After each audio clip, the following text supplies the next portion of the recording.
is a funny place. You can walk from Boyle Heights to Santa Monica and not see a friendly face until you muscle by some cigar-chomping, beat-faced car-carrying member of the LAPD's bomb brigade. Grinning as they hit you with the brass knuckles to the sternum, one of the chops for good measure. And in prison they'll offer you coffee. Once got eggs Benedict in a stir. Put the bourbon in a pack of Chesterfields. There's a lot of people you meet in a funny place like this. Take one Artie Schatz, for example. At the liquor store in Franklin and Argyle. Selection wasn't great, but he dressed the place up nice for the holidays. He also liked to goose the nuns that worked seminar off Beechwood. He also liked to pack up newsboys, harvest the thumbs in pickle jars. Artie got the chair last August. Newsboys are able to hitchhike again, but you can't find a jar of pickles anywhere in Los Angeles County. I mean, from Long Beach to San Bernardino, the market for pickles just dried up. A lot of characters in this town. Not that you would say I've, quirks. Take one Laura Lynn McAllister. She was a nanny that had a knack for making necklaces out of. Well, that's a story for another day. I never let the Laura Lynn McAllisters or the Artie Schatz get to me. I never let the hopheads of the Reaper Men's, the Patsies, the Belugas, the Gats, and the Gunzels make me lose the little faith I have in humanity. Except for this certain someone. Someone that made me want to be someone else.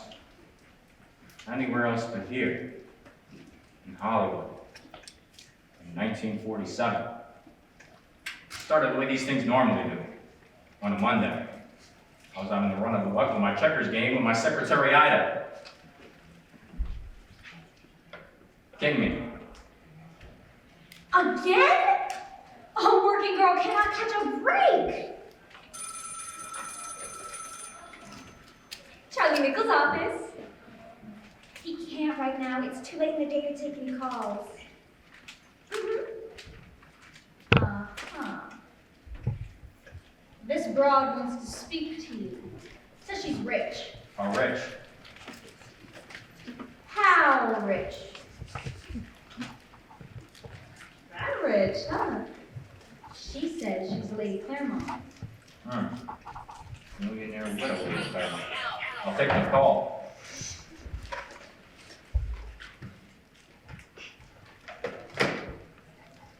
Lady Claremont lived near the UCLA campus.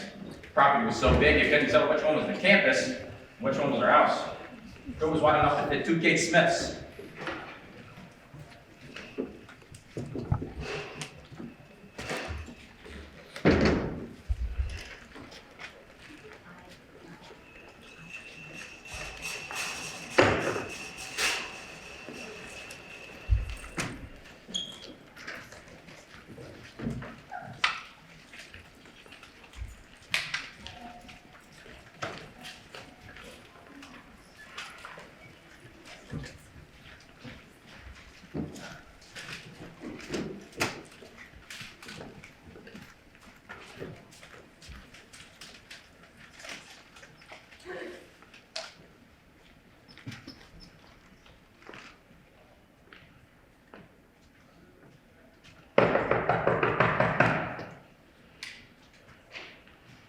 Yeah?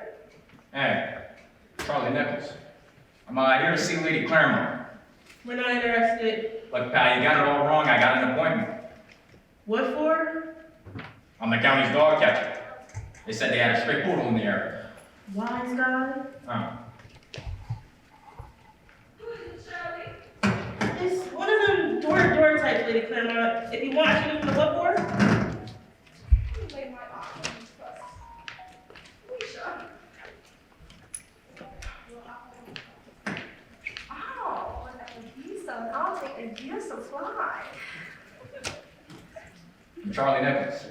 How you doing? Yes. Come in. Shirley, take Mr. Nichols' hat and coat. Yeah, take my hat and coat, Shirley.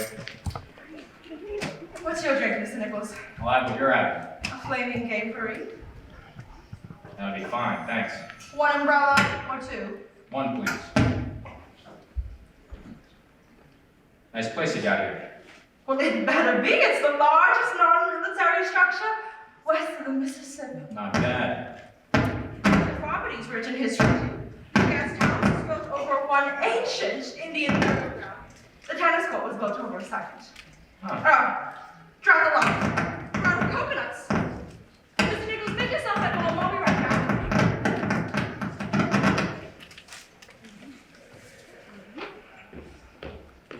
Mother, I swear, this is the last time I ride that Clive's honor.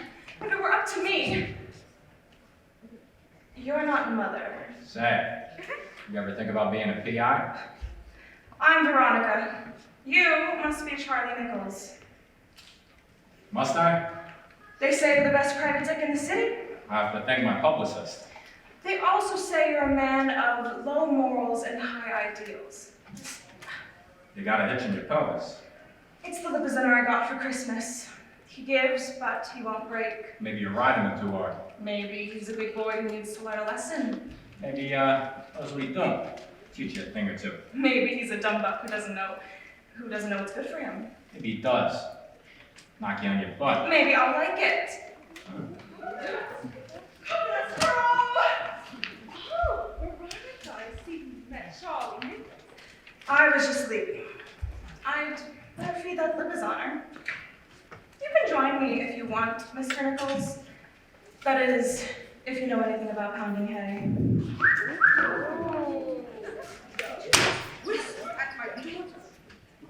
No. So what is this all about? Well, as you know, Miss Nichols, I, Lady Claremont, am an absurdly wealthy woman. Yeah. Absurdly! Yeah. Really. All right, get to the point. Someone's trying to kill me. How do you know? Let's call it a mother's intuition. And this note. Oh, God, it's all sweaty and everything.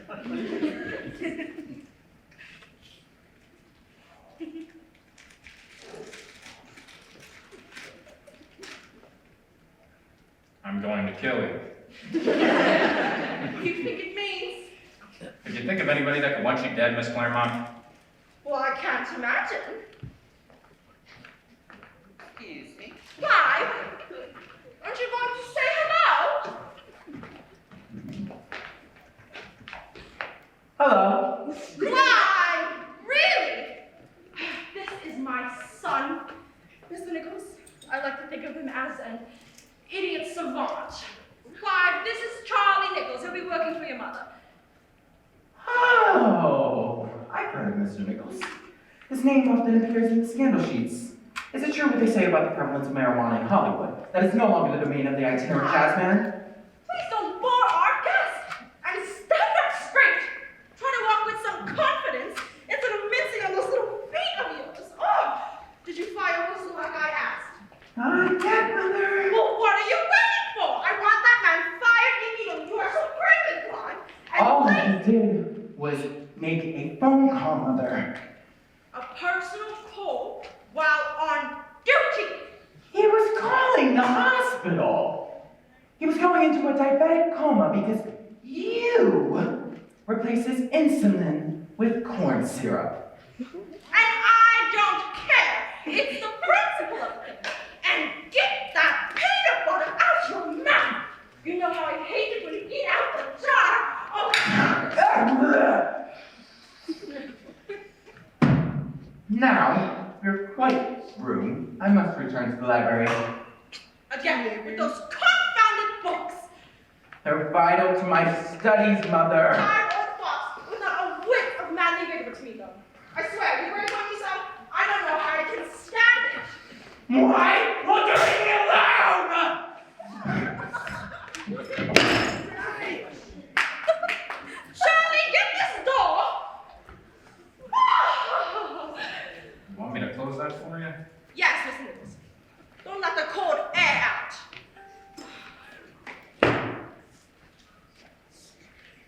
So you're sure you couldn't think of anybody that can want you dead? Me?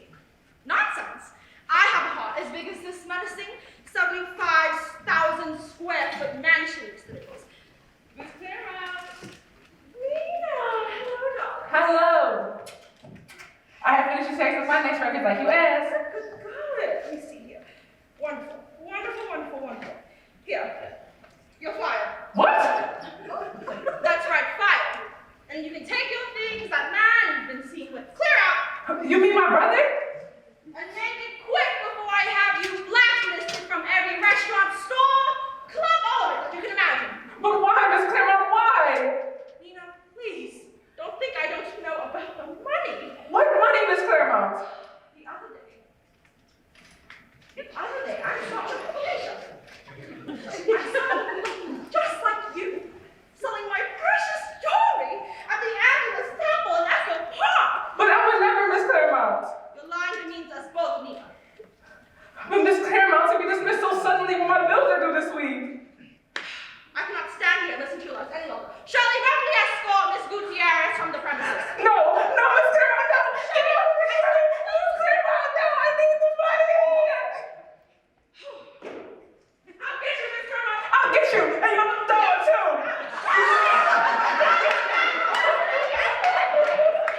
Alicia, are you all right? Oh, darling. You okay?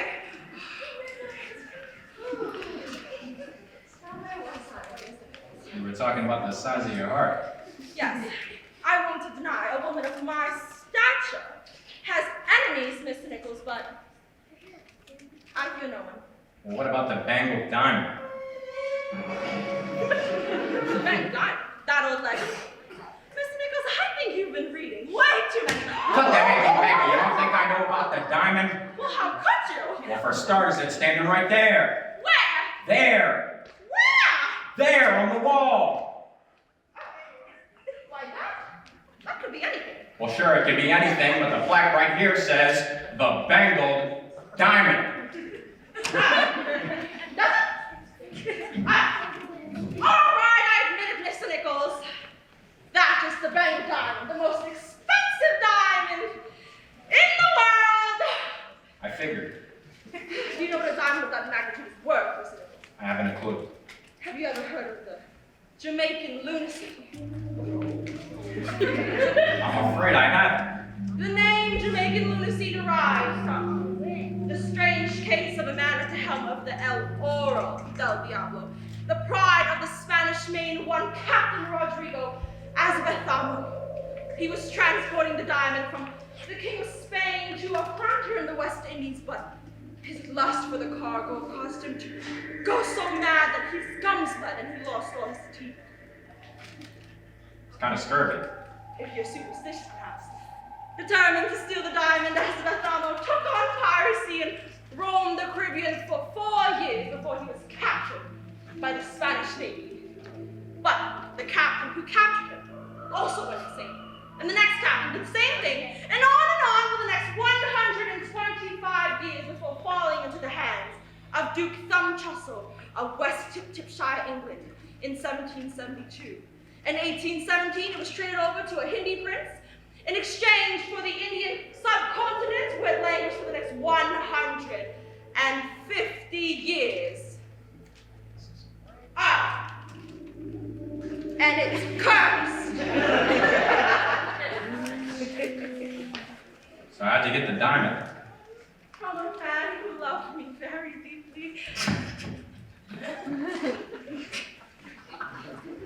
I bet. You're a cynic. You've never been in love, Mr. Nichols. I was in love before. Never again. Those were suckers. Well, I'm not at liberty to say who my lover was, so don't ask me, Mr. Nichols. Well, since you don't want to tell me who your lover was, that doesn't... Look, I don't know if you think you're playing some game here, and I don't like to play much games, except for Monopoly. And if you think you're going to move the pieces around in the little dices while I'm not looking and lie about the prices of hotel on Pennsylvania Avenue, I don't care if you're willing to trade me Park Place and Marvin Gardens. And you know why? Stains like you always start with Park Place. And to get Park Place and Boardwalk, the whole thing's Waltic Avenue to you. Surely my hat and coat. Watch your mouth, pal. Huh? Well, take this. Give me more I'm sorry, but I can only afford so many.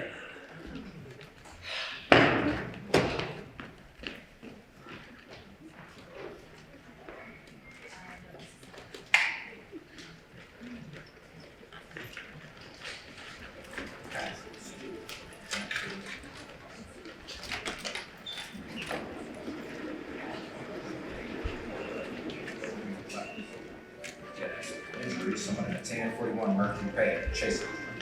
Felt like a mark. I chose that scooter boxing matches at nightclub tickets for most occasions. I'm retired in my apartment, an Alto Nido building north of Iowa. After a little light reading and a scotch and soda, I called it a night. Tomorrow will be better. It wasn't.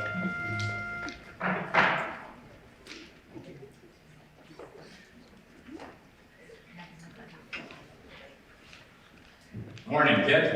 A new record. How's that? One meeting and she winds up dead. Usually your clients don't get killed, so 2 weeks into your case. Today's paper. World famous Bengal diamond stolen. Unlikely to blood. Lady Claremont found dead underneath the Echo Park Bridge in a fatal diamond heist. Peter's at 10 p.m. and 2 a.m. Whether they're driving that 41 Mercury frame must have known I wouldn't have been there to protect her. He's playing hard. Well, I'll play you for a sack. Looks like we're gonna be working pro bono for a while. You know, there's a little hobo village near Echo Park. I think it's time we ask them some questions.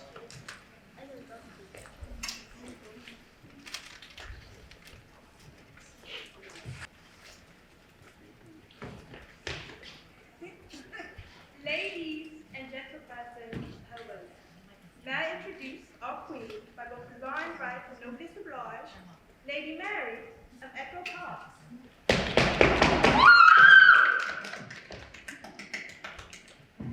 Now that you have your crown, would you want I to make your announcement? How about it?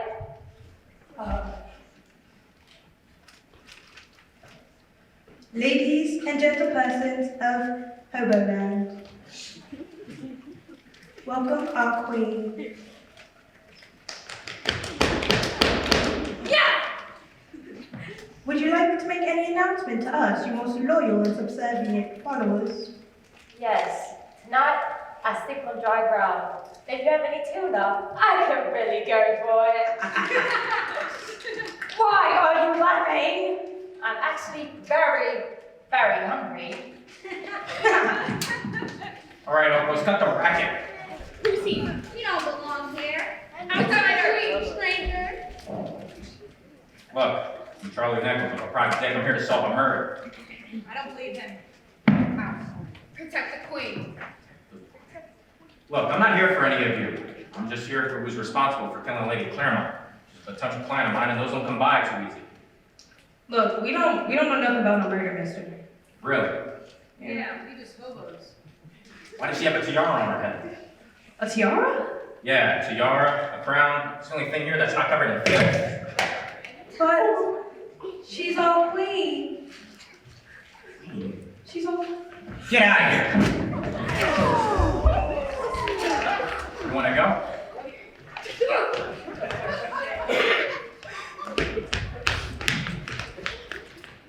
Look, I need answers, and I need them quick, okay? Shall I make it double? Huh?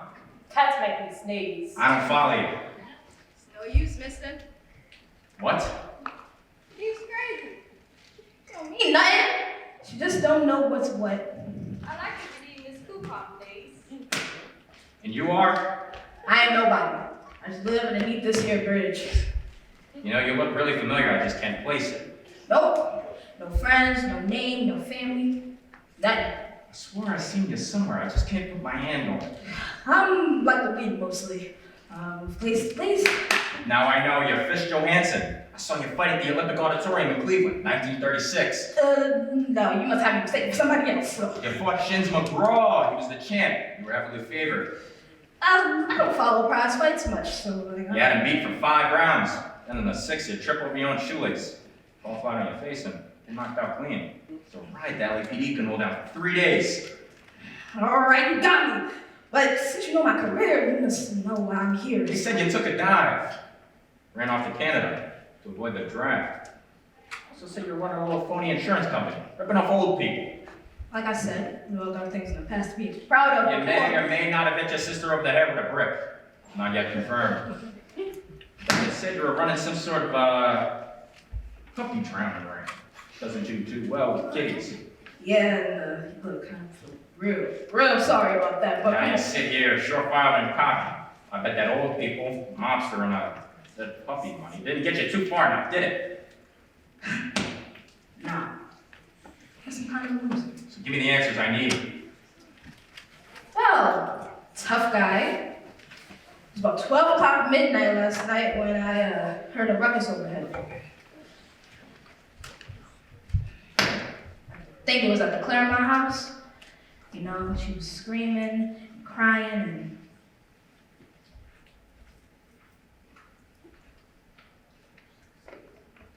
Well, it had just better been quick. I'm here. I mean, they're missing out on some very expensive coconuts. Whew. Well, that's not my problem now, is it? And I said that's not my problem. Whew. If you're going to have the guts to pull out something, you better have the guts to use it. I thought not. Wait, who's this? I thought you said you were coming alone. Oh! You shot me! How dare you! Oh! Oh my God! This is not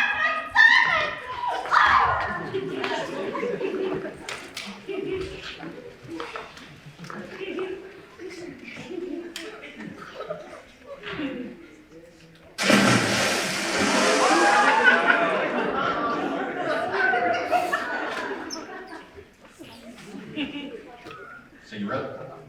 She gave you a play-by-play like that? must admit, was over. Oh, and I got this. There we go. Look, man, I can't accept any sort of gift, you know? I believe it's what y'all call the business, what is it? Evidence. Geneva Brothers. Yeah, I went under the bridge last night and snapped it from the dead lady before the cops arrived. Appreciate it, Fisk. Say, you ever get back in the ring again?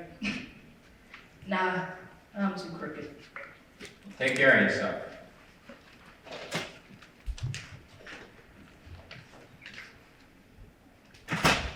Hey, Papa.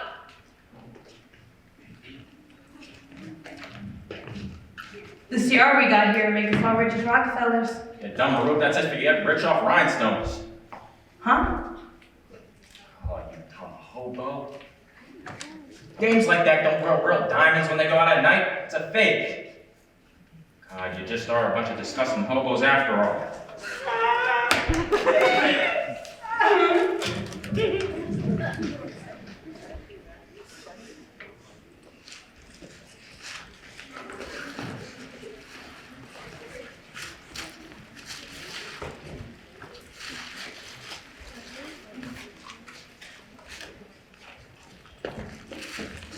Hollywood to see Claremont.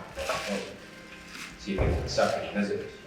I drove my 1940 Buick LaSalle southward line and turned left and found up to Wilson's house. We're going to chat with her and entertaining some company.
The way they taunted me, manipulated me, twisting every word I was saying until I swore I was going mad. For 3 hours, those policemen grilled me. It made no sense. One cop was being very nice to me and offered me a cigarette, while the other would slam his fist on the table like I was some common criminal. It was as if they were playing an elaborate game of good constable, bad constable. I'm gonna say Professor Plum in the library can handle it. Have you heard a word I've said? I swear, sometimes you are so boring. How can you play a game at a time like this?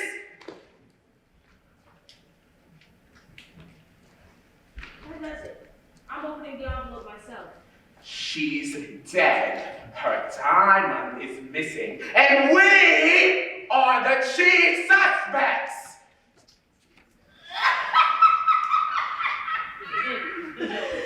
Oh, we? There is no we. There's only you, and you know it. I'm the one in red.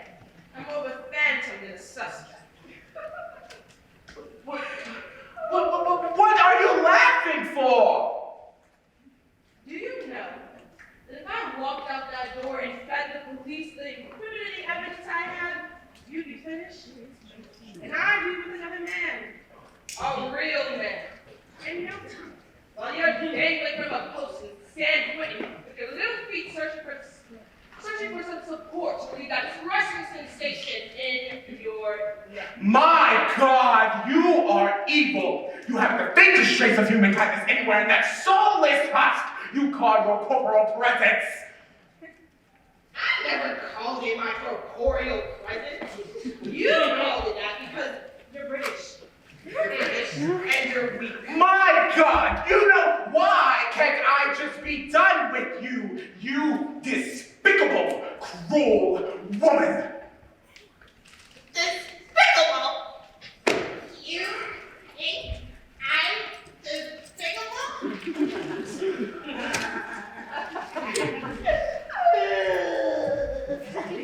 You know, what do you take me for? You can cry all you like, but I shan't do your bidding any further. I will never again trust your black spirits. You hate me. I don't blame you. I am evil.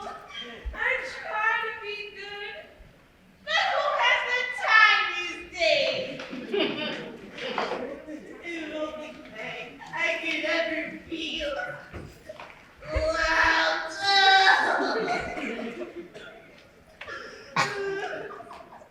There, I'm sorry. You're not evil.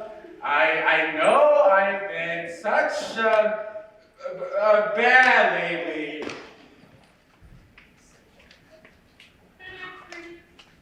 I wanted to stress just for you and you didn't even say anything. Why, yes, let me take a look at it. Why, yes, it's lovely, it is. Thank you. I don't know any other girl I would go out on a limb with than you. Oh, you're sweet. Move!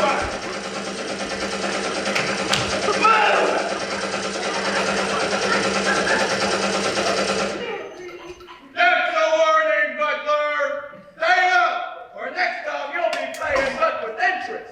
And just so we're clear here, by paying up, I mean bullets, and by interest, I mean in your skull.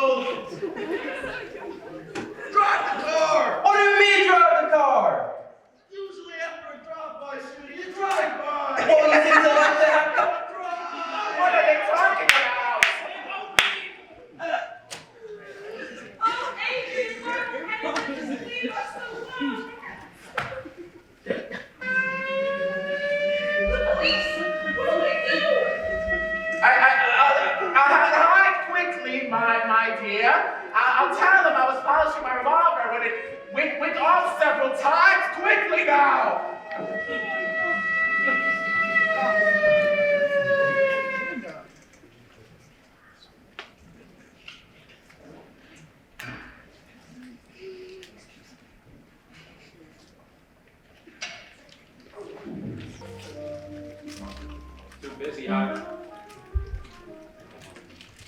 Dodging bullets from the hired vehicles again. So it's easy before the cops arrive. What you working on, Ida? Writing samples. Last night I stuck into the Claremont mansion and grabbed some papers from every room in the house. After several hours of analysis, I concluded that the handwriting on the old lady's death threats belongs to none other than Clive Claremont. Huh. Oh, and while I was there, I took a look at the tire treads that were left in front of the house.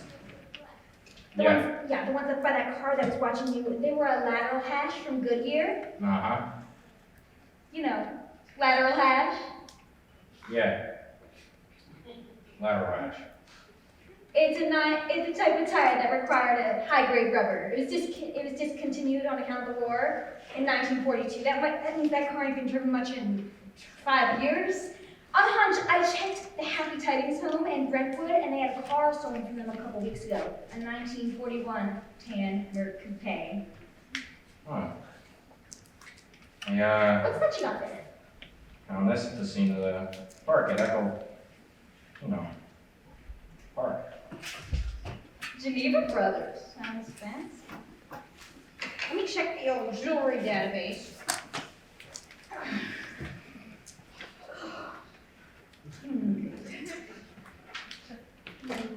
1920 Southern French elastic button.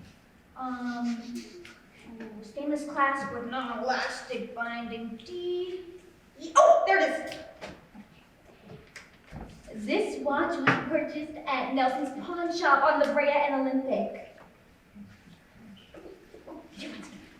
Write that down. You're a taskmaster, Ida. The best in the biz. Good enough to join me for the William Bendix picture at the Chinese this Thursday? Can, baby. I'm on a case. Always a bridesmaid. Well, if you'll excuse me, I think it's time we asked Clive, some questions.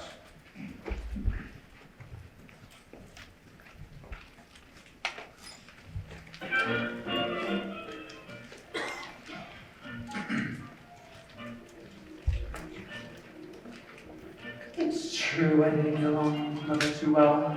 I suspect you've heard the gossip. Yeah. I also know you like to leave her little notes, saying you're gonna kill her. Oh! Those! We still enjoy ribbing one another. You know, and despite your mother's wealth and your father's untimely death in the Pennsylvania coal fire, she was notoriously cheap. It wasn't as bad as all that. She'd get you acorns for your birthday. Must have made you upset. Not particularly. I mean, she'd get them from the acorn tree right outside your house.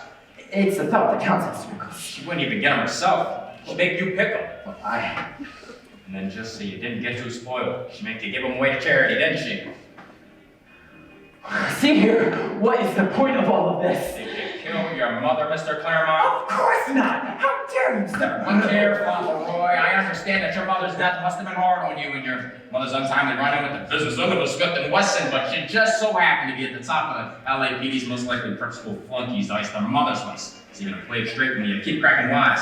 Get yourself fitted for a new pair of striped pajamas, bitch. Yes.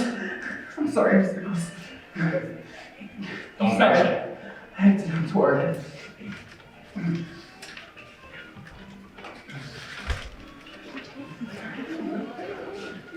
Was you making a rumpus?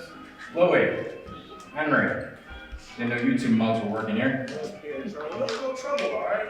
Well, good, because me and my friend here could use a drink. Your money's no good here. Yeah, the boss won't take it, Charlie. You know that. Tony's getting mighty particular in his old age. You know the boss looking out for the bums there. And your money just always comes up counterfeit, so. You forget Tony owes me one. If it wasn't for me, he'd still be tending gardens in Folsom. The boss don't see it that way. I have a Manhattan. Junior here, I have a chocolate milk. No, make that two Manhattans. I assure you I can handle my liquor, Mr. Nichols. I've been to university. We'll make that 2 Manhattans. Junior here's been at university. Nah. This should do it. It's a big idea. Jeez, Charlie.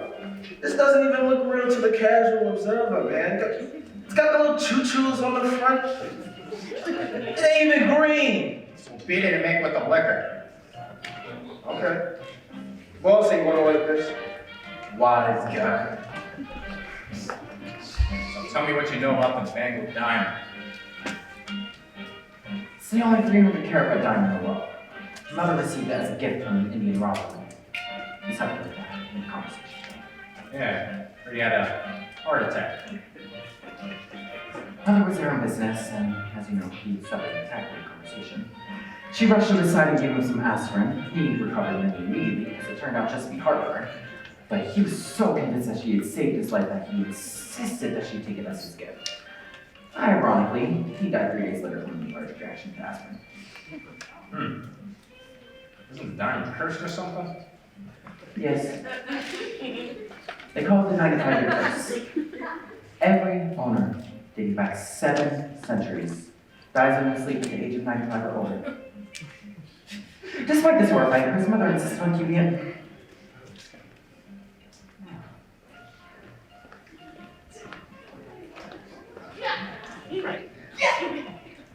Your drinks, gentlemen. Oh, a glass, do you, young man, or should I get you a sippy cup? Now see here. Cool it, Junior.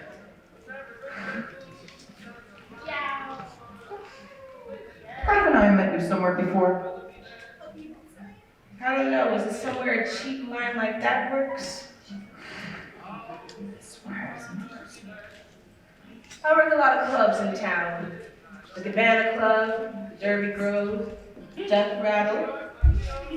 And on Wednesdays, I play the vibraphone at Nebuchadnezzar's Babylon Hut. I saw that show. Did a whole piece with 6 pounds of bananas on her head. Discovered a turkey leg she had in her mouth. I like whacking small metal bars with soft little hammers. Huh. It wasn't as dirty as I anticipated. Well, stick around, it's going to get a whole lot dirtier.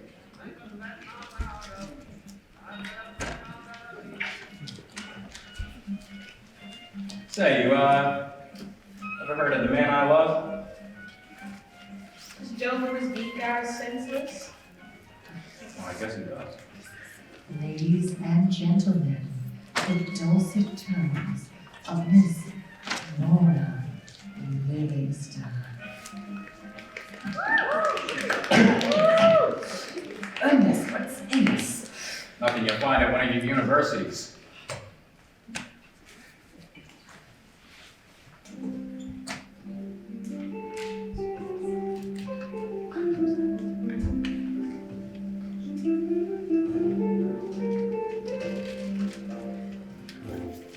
Someday he'll come along, the man I love, and he'll be big and strong, the man I love.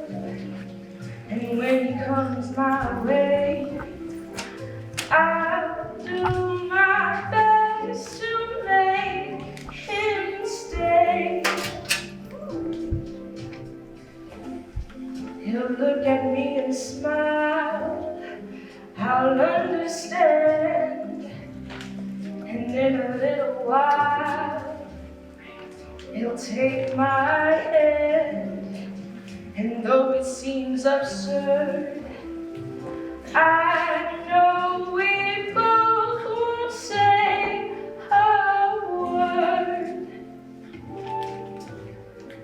Maybe I shall meet him Monday, maybe Sunday, maybe not. Still I'm sure to meet him one day, maybe Tuesday will be my good news day. We'll see. He'll build a little home just made for two, from which I'll never roll. Who would? Would you? And so all else above, I'm waiting for the man I love.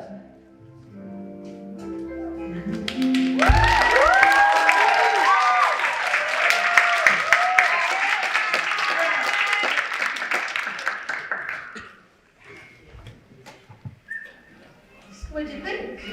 Well, I thought that you handled that transition. No, not you. Him. Well, what do you want my opinion for? You don't know me from Adam. I know you're Charlie Nichols. I know you're the best private dick in the city, and you've been looking all over Los Angeles for a lead on the Bengal Diamond case. Say, you're quite the gumshoe yourself. Anything you can fill me in on? You're a fool, Charlie. Every two-bit hood and Snoopy McSnoopits in Los Angeles has been looking for this diamond. What makes you think you can do any better? Suppose I knew who the killer was. Suppose I didn't believe you. Suppose that broke me up inside. Suppose you went roller skating to forget your troubles. Suppose I went roller skating. Fell. Skinned my knee. Suppose that kissed your boo-boo and made it all better. Suppose it wasn't my boo-boo you were kissing. Tony. Excuse me, Miss Livingston. It's all right, Louie. What is it? It's Tony. He's awfully mad about the funny money emanating from your table. Oh, and Miss Livingston, he said he was fed up with your shenanigans, said you were no good tramp, and that if he ever seen you again, he'd kill you, dame or no dame. I never seen him like this. Y'all, better hamstring. Gotta go.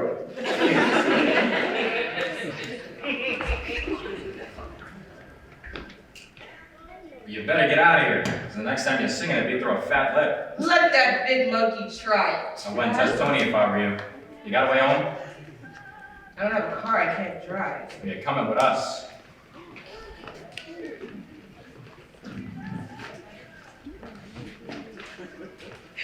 Mr. Nichols, I got it! I know where I've seen Mrs. Livingston before. It was on the night of the murder. I was across the street from the library when we ran into each other, causing me to drop my books.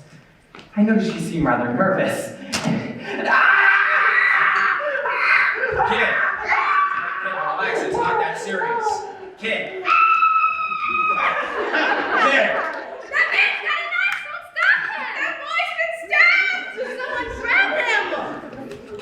Charlie, what happened? Clive's been murdered. Where were you? I was talking to some strange man when someone hurled a knife at me. Why won't someone stop him? He's holding a knife! He's standing right there! Somebody grab him! Charlie, we have to get out of here. I think someone's trying to kill me. Run, Charlie, run! I'll run for now. But no one frames Charlie Nichols, see? No one.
When I saw her, I knew I had to have her. I don't know why. Maybe it was her games, or her hair, or a spectacular set of pipes. Whatever it was, she had a hold on me like a Wolverine on a moose.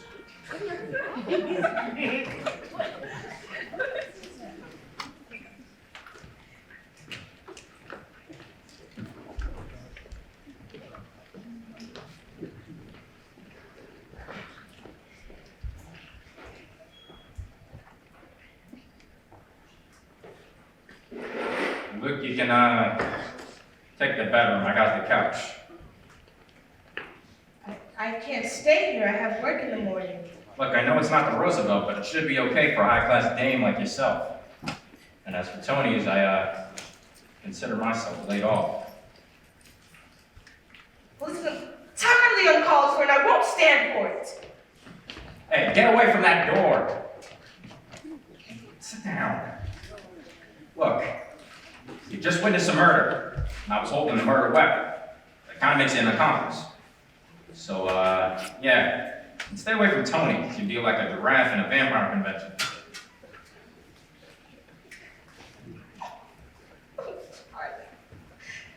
How could this have happened? That poor boy, oh why, Charlie, why? So sorry it had to be this way, Mona.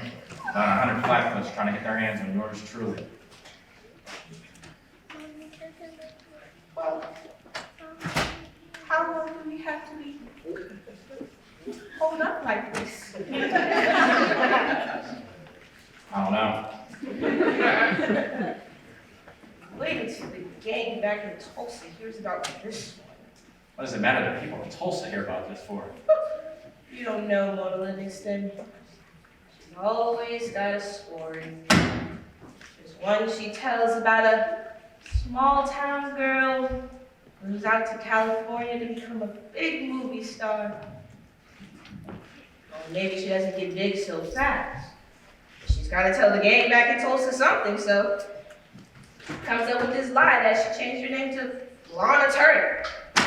Maybe people don't believe her so much on account of the fact that Lana Turner is a redhead, a bit shorter than Mona, and pretty damn rich. And this Mona kept having to ask for money, and the name on the envelope said Mona Livingston. And oh, Charlie. Oh, it's okay. It's all right. Hey, it's okay. All right. Quiet, boy. You gotta be strong. Be strong. I don't care if you're Mona Livingston or Lana Turner in disguise, and you know why? Why? Because I think you're a pretty swell kid. You're trembling. It's only because I've never been so close to a real famous detective. Well, I'm not so world famous. Once you get to know me.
Morning, Mona. How do you like your eggs? Just perfect. Hard on the outside and soft on the in. And the orange juice. We owe so much to oranges when you think about it. They give us so much and ask for so little in return. Yeah, I guess so. Mona, hi, hurry. Hurry! Who is it? Charlie, open up. It's Dewey. Dewey. Jonesy. The top of the morning. How you doing, fellas? Hey, Charlie. Smells good. What you got? Breakfast. Cup of joe? No time. Kind of busy. Yeah, kind of busy. See, on account of this murder that took place last night. Murder, huh? Yeah, see, some blue blood got a get well caught in the form of a knife. Lose her mind. Yeah, only the knife was in his back, and it didn't make him get well so much as Dead. Yeah, that. This is crazy, fellas. What does this world come to? In a handbasket, I says. The victim was one Clive Claremont. Seems the whole sordid affair took place last night at Tony's looking A place which you've been known to frequent from time to time. Me and Tony are on the outs. The only thing I get served is a clomp in the chops. See, the only problem is we got witnesses saying they saw someone looking just like you, holding a kid in one hand and a bloody knife in the other. So you can see why we'd want to ask you a few questions. I don't know what you're talking about, fellas. I was, at my office. We're organizing, like, the do files. To do what? Murder a kid? You know, I don't have to take that from you.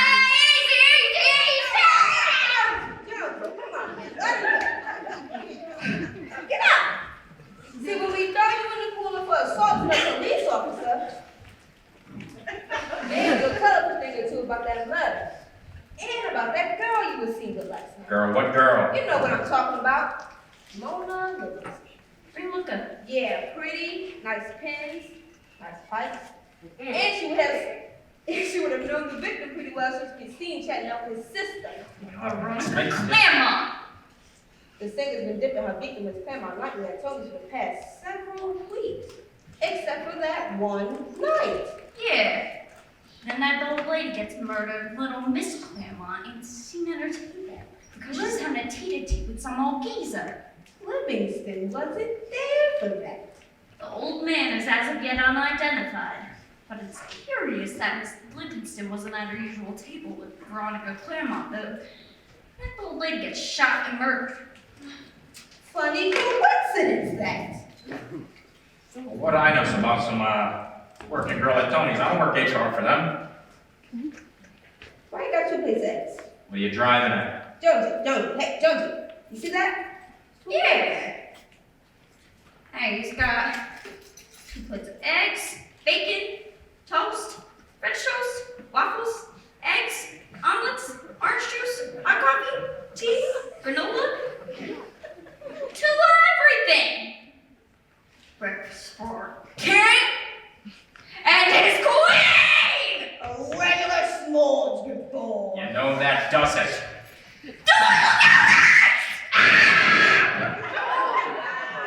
You know, maybe after a long day's of work, I'd like to indulge in a double helping of breakfast instead of being bothered by 2 slow-witted flatfoots like yourselves. We want to solve this so bad because if they don't, it'll be their 12th unsolved murder. Sure, them will way down. That's my coat. Sure, them will way down the railroad bums, find their wives, cheap gifts, making them forget they're married to the most dullest. That dick on the force. That's my baby. Hey, Charlie, you ain't gotta get so personal. Yeah, we was just bantering with you. Well, take your banner somewhere else. It bores me. We're going. Yeah, and I'm taking it back. Just let us know if you see anything. You'd be lucky if you get a Christmas card. Bye, Ah.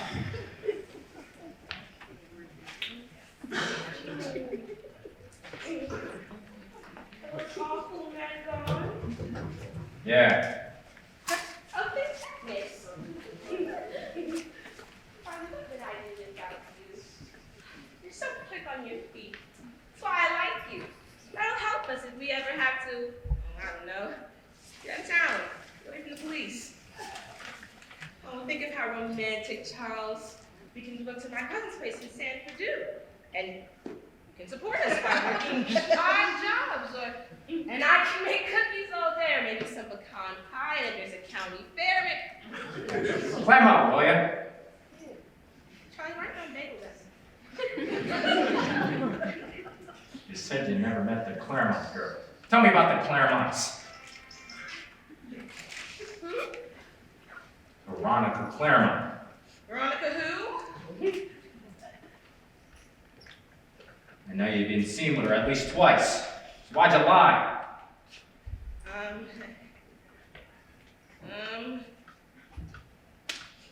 Is this a new phone? Looks nice. Huh.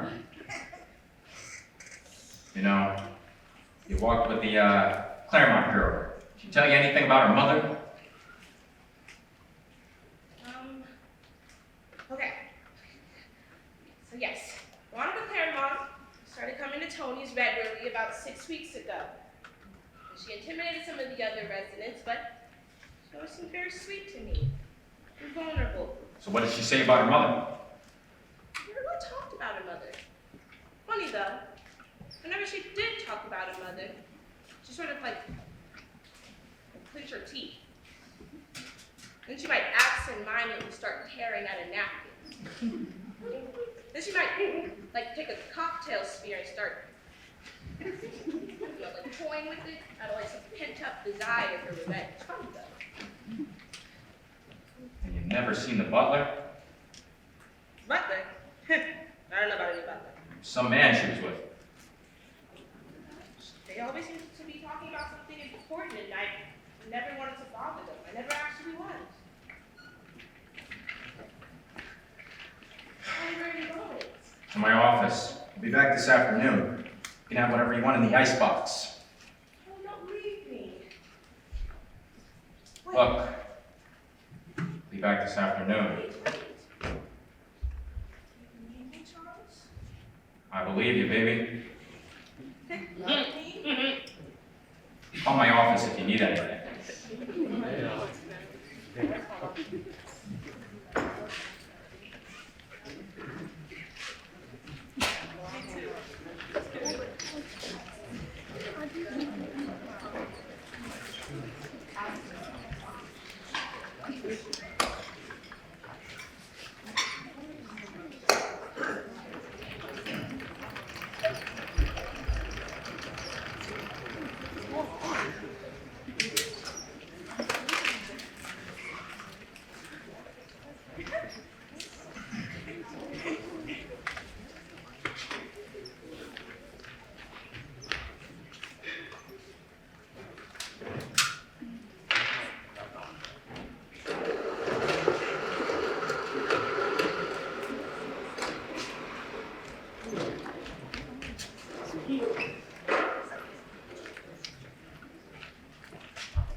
Hi. Nichols.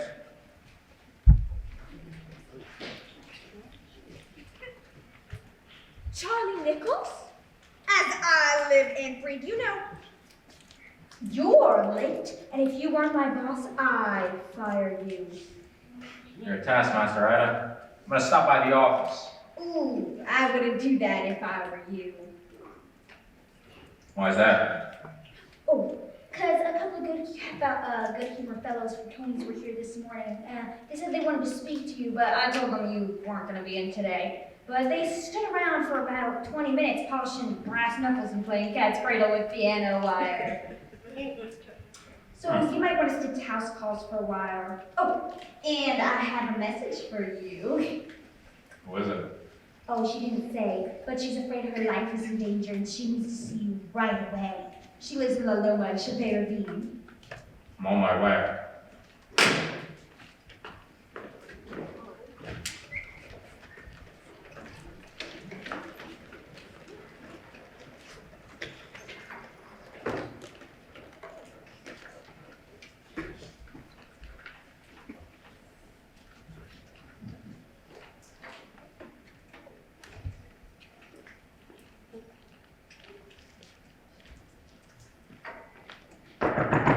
Hello, it's Nichols.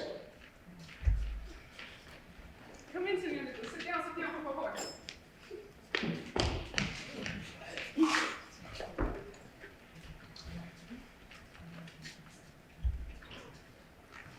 Nina, right? Sí, Nina Gutierrez. Lo siento.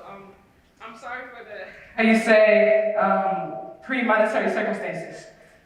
Don't mention it. Would you like some tea? I have chamomile. No, thank you. I'm in a bit of a rush. Oh, yes, si, senor. My life, it seems to be in danger, so it behooves us both that this mystery is how you say, resolved expeditiously. Yeah. Well, that's good. So what is this all about? I have some information. I was in Echo Park the night of the murder. I was in front of the Angel's Temple as I am every night reading to myself when I saw Clive Claremont leaving the library.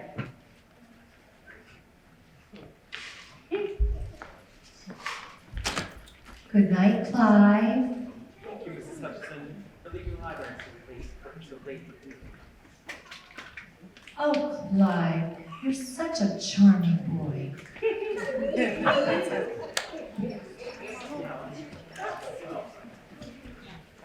But I wanted. I know you read too much, Chaucer. What was that? Was that backfire? Oh, and what a horrid scream! Oh, I must have been alarmed by the car backfiring. And then that splashing sound. A woman must have been alarmed by a car backfiring and threw water on her tailpipe. Why would someone carry a bucket of water in her car? Where if they left the library then?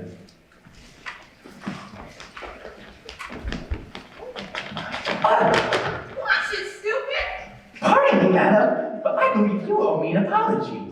I said move it. My, but you're swaying. I said out of my way! I wonder where she's going in such a hurry.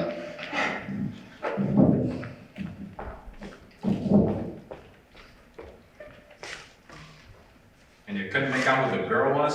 No, senor, it was just enough light to see everything except that. Well, thanks for the tip, Nina. Now, if you'll excuse me. Oh, of course. I better get going myself. The city's turned out shop is ravine and the paving process to begin in 3 days. Yeah, I heard about that. Sorry. Well, it's not so bad. They say my little home provides parking in front of 3 cars.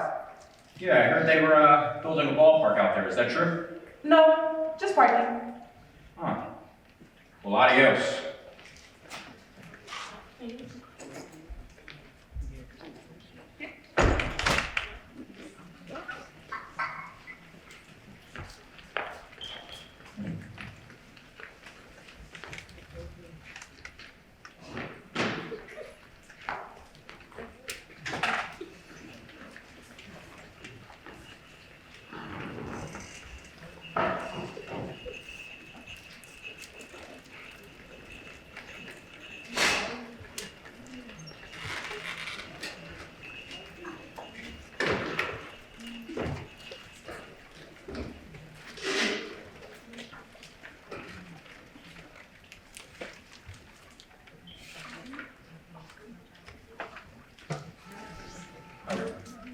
Turned to the Claremont mansion, climbed the fence in the back and got to look at the mansion's yard. It was big, the biggest backyard I ever seen. Miniature garden, miniature golf course, a livery, a miniature livery, and a river winding through a man-made forest of palm trees and stuffed elephant. Reached back to the house where 20 Greek gods were spitting chlorinated water in a pool the size of a rose bowl. Some made it by the pool was a living goddess, one from Claremont. It was all starting to make sense. The doe-eyed.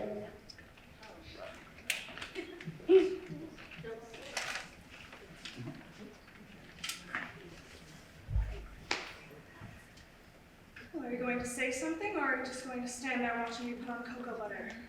Well, I was going to, but I waited 15 minutes. Got a couple questions I need answered. Is this the part where I get grilled? I suppose. Isn't that what they call it in your profession, Mr. Nichols? Grilling a suspect? I guess. Or are you going to give me the business? I don't know if I can handle it. I think you could. I might crack under pressure. I'd like to see that happen. Could you tell if I was lying? Sure. I'll bet you have an innate sense of when someone is taking you for a ride. Is that something they teach you in detective school, or do you have to be born with it? Guess I'm just good at reading lips. Is that so? Read these.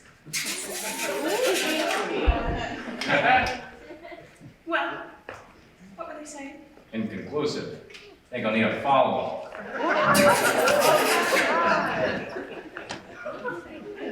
Now?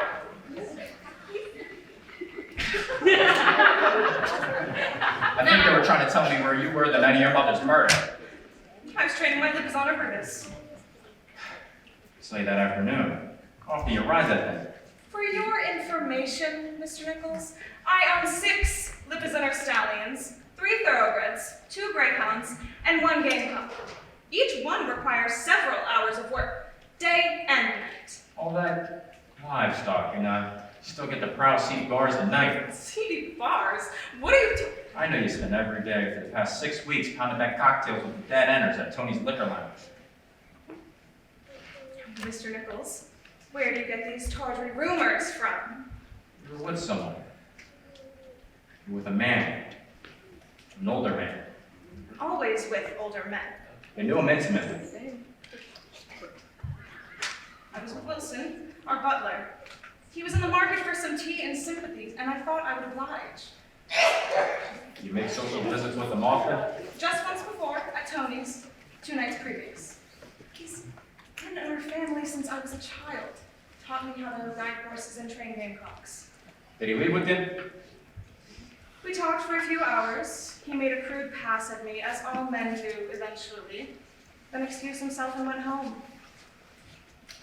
You may not know this, Charlie, but Wilson and my mother were lovers once. To mother it was a fling, but he was desperately in love with her. When he arrived at Tony's that night, he was very upset and very drunk.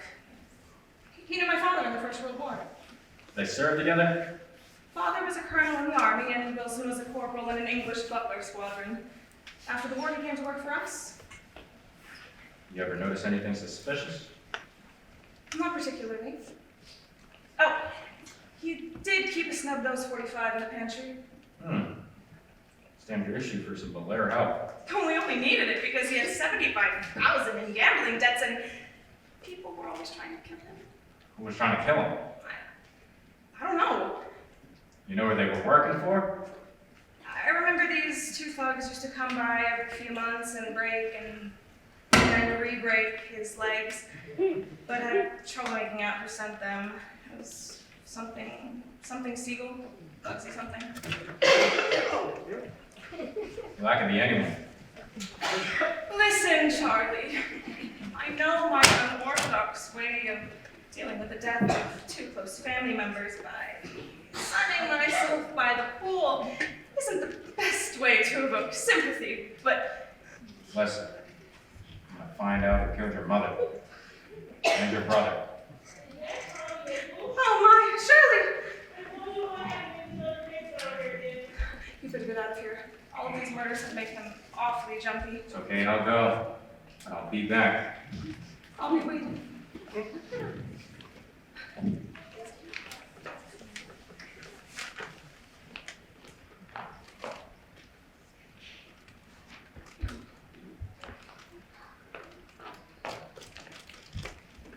Hey, Ida.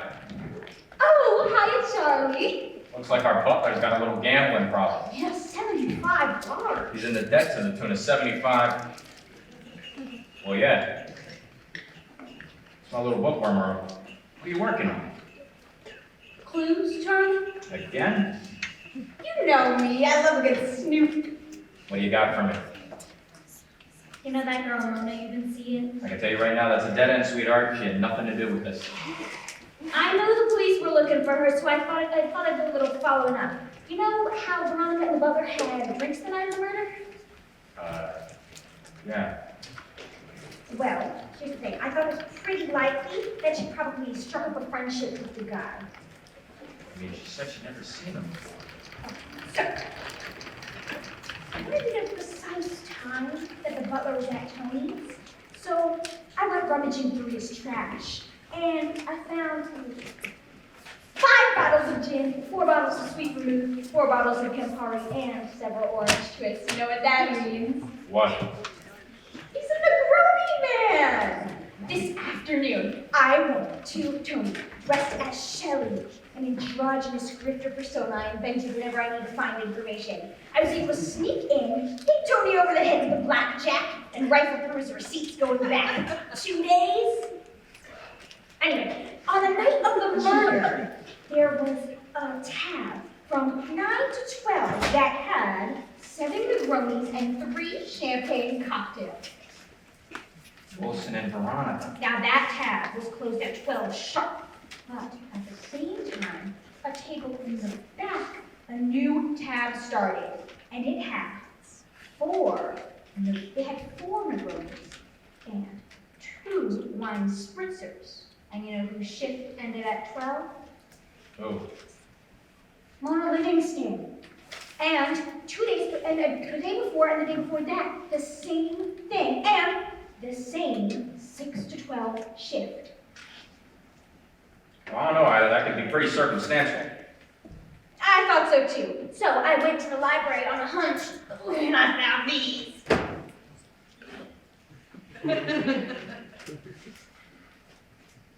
The history of the Bengal diamond. Memoirs of Lord Thumbchussel, the diamond collector. Diamond theft. Made easy. And they're the only books in the LA Central Library on the Bengal diamond and diamond theft. Look who last took them out. M. Livingston. Why that little? Hold my calls, I'll be back.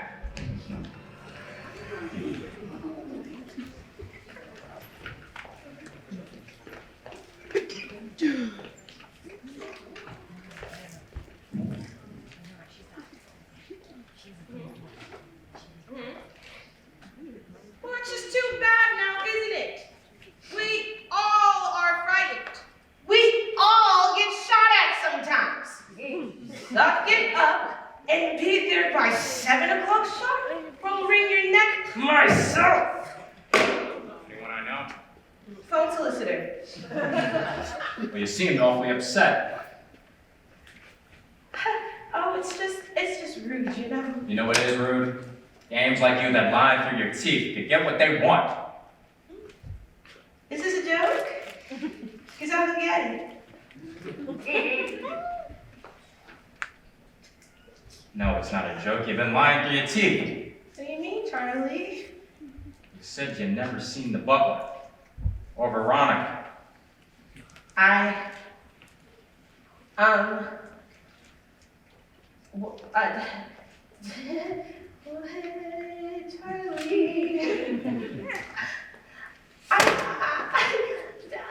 You look stressed. Do you want a drink or do you want to sit down a little? I don't want to hear any stories or anything like that, Mona. I want the truth.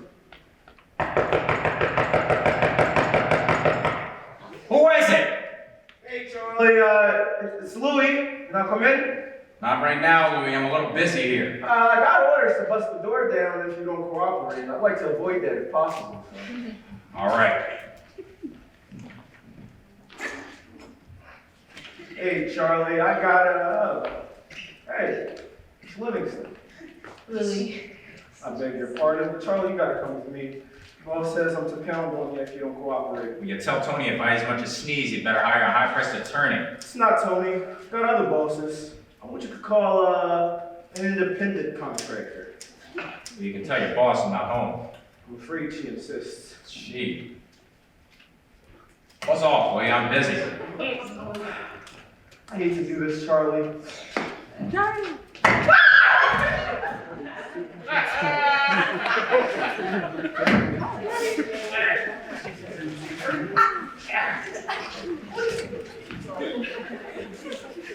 You won't see nothing.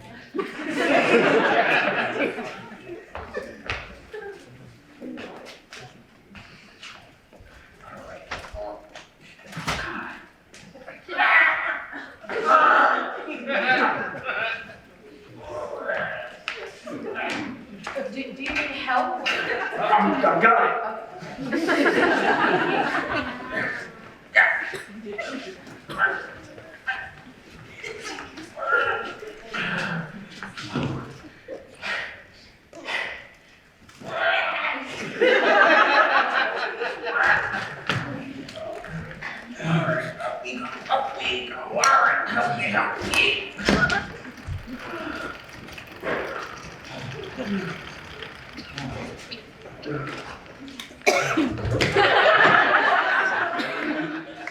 You're killing me, Charlie.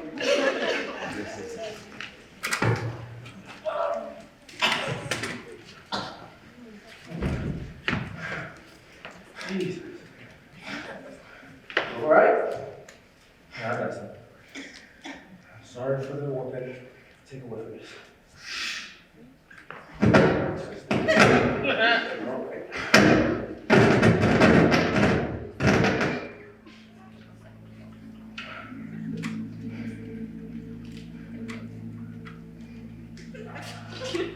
Someone's trying to kill me.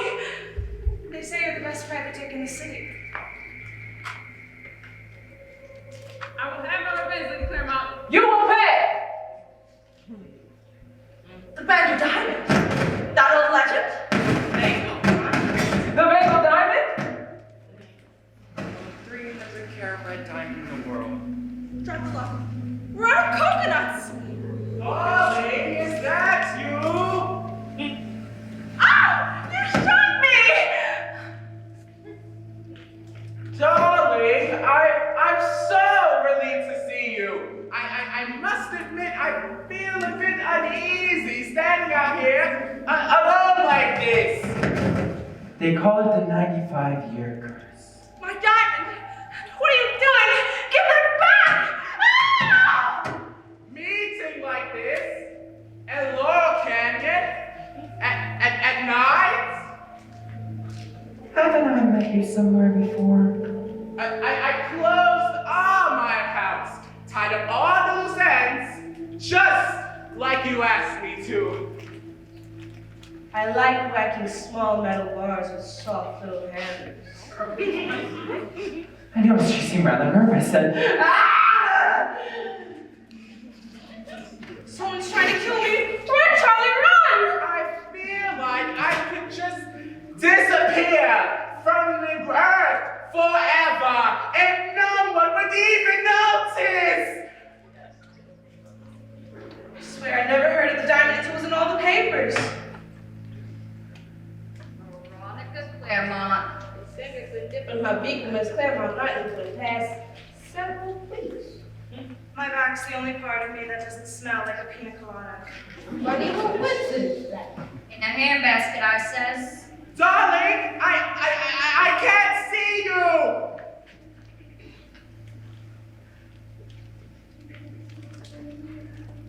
Are you alone?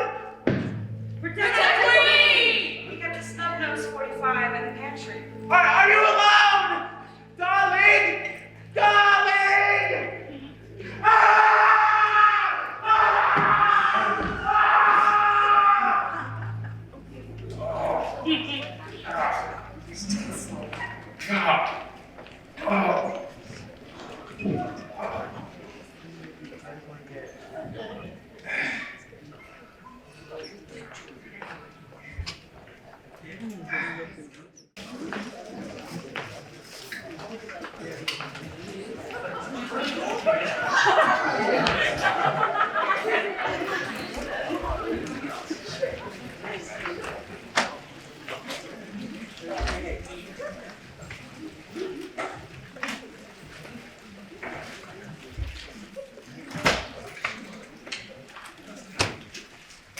You got any sevens?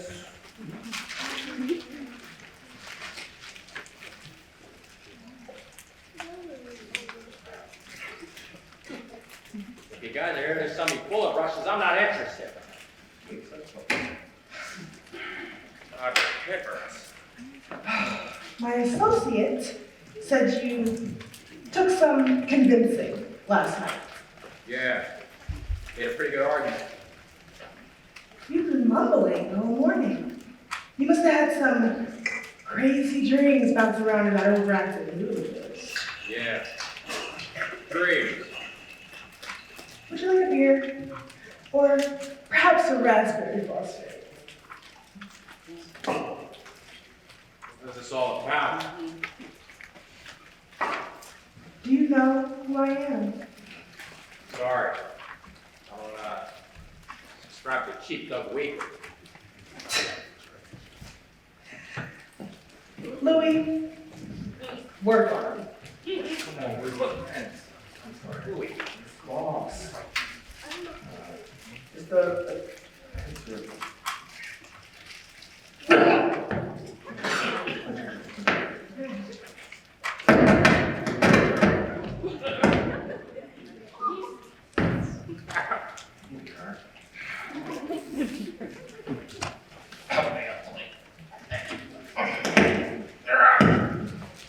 Louis, I'm tired, man.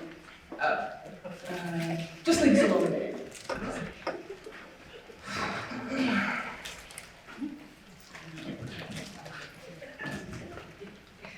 You know who I am. You're Ben Siegel, what of it?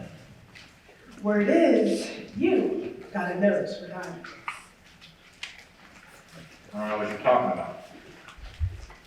Look, Nichols, I'm not one to sack a hard-working stiff like yourself. It's not my nature. The problem is that as a successful businesswoman, I gotta get results. Ergo, the beans. What have you heard about the Bangle Diamond? It's a big shiny stone. To the uneducated, perhaps. You ever hear of the Corolla Madness? Yes, I have. The story goes that 100 years ago, an Indian prince named Wahili Rasamani stole the diamond from his own man to give to his maiden he'd been pining for. He was on his way to give the diamond to his true love when all of a sudden, the elephant he was riding on went with Shugana. Went to the ground, stomped on him, and fed him to some tigers that were watching from the side of the road. When the maiden went out to go look for him, all that was left of him was his hand, clutching the diamond. Oh yeah, and it's cursed.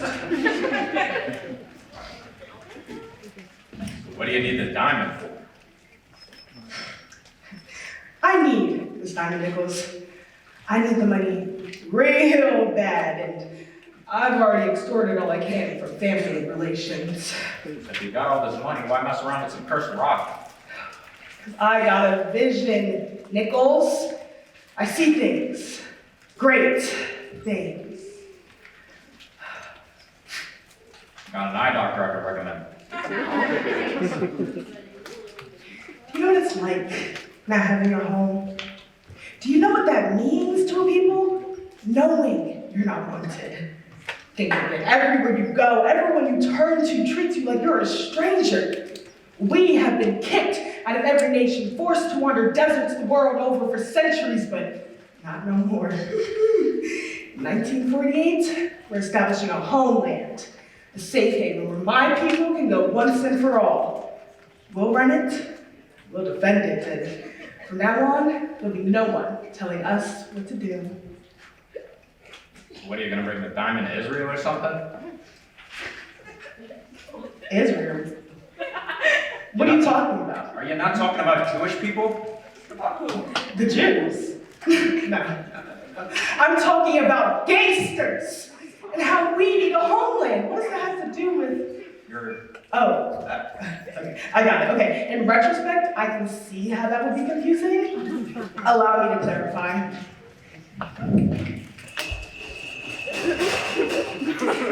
You ever been to Las Vegas, Nevada? Yeah, got a hangnail removed there once. Not no more. Soon, it will be the entertainment capital of the world. Charlie Nichols, take a look at the Las Vegas of the future!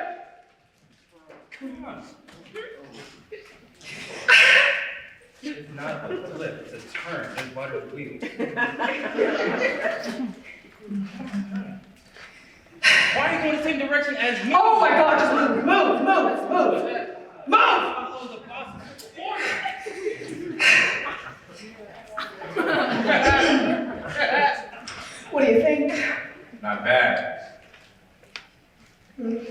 sure Is that a volcano?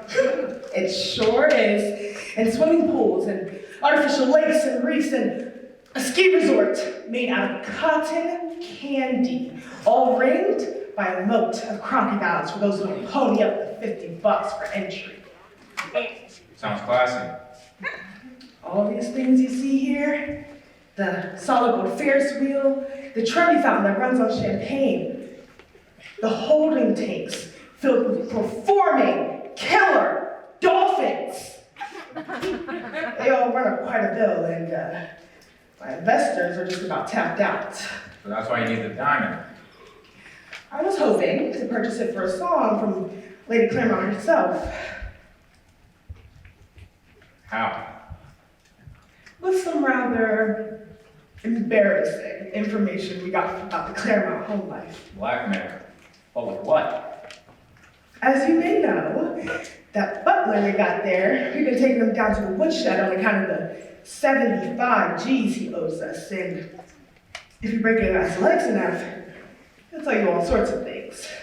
His love life, for instance. I already know about Claremont and Butler.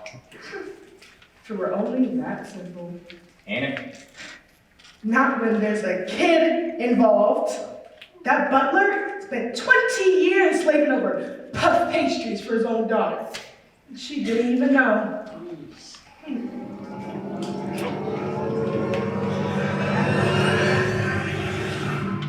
Veronica Claremont? After that, old man got buried under 300 tons of burning coal back in the 20s, Lady Claremont looked for a little comfort in her time of grief. She was too much of a blue blood to admit that she had a baby with the butler. So he sits there, counting back booze and gambling. But if Wilson's got the diamond, what do you want me for? Don't you read the papers? The butler has gone missing. Last we seen of him was when we shot at his place with a Thompson. I don't know why the butler left. If you get me that diamond, I'll give you a percentage of the flamingo and make sure the police are off your tracks. This is an excellent opportunity for you, Mr. Nichols.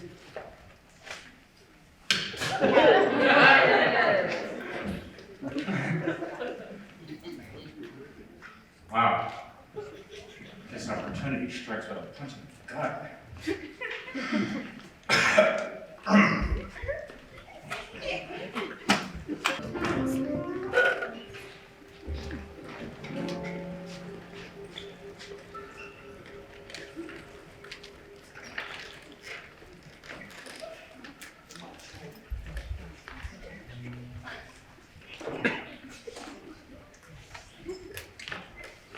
It's all starting to make sense. The double eyes, the cocoa butter making like a damsel in distress. Don't have to be pretty, she says. What it will do, she says. All niceness. Fly and bold tomatoes. Take a powder. The lady and I need to talk. I don't like your attitude, mister. Really? Well, what part of my attitude you got a problem with? Is it this? Or this? What is the meaning of this? I need answers, and I need them now. And look, your little schoolgirl act might work with your debutante friends and high-college snuff addicts. They ain't gonna work on me. And you better tell me the truth, or the LAPD be on you like a midshipman on the zoot I suit. swear I told you everything I know. Tell me about the butler. What? Tell you what? Tell me. Charlie, please! The truth. Charlie, I don't know what you're talking Tell me about. everything you know. Charlie!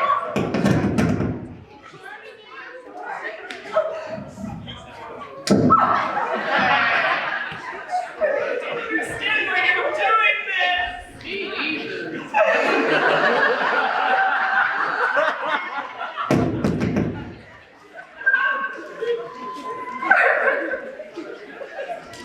So you don't know what I'm talking about. I don't understand why you're doing any of this, Charlie.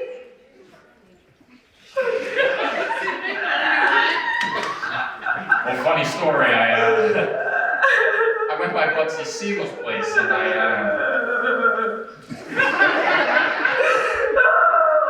he told me about the butler.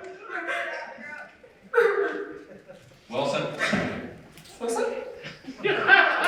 Yeah, he happens to be your father. Wilson's my father? Yeah, kind of thought you knew that when they kept slapping you like that. Wilson. My father? Yeah.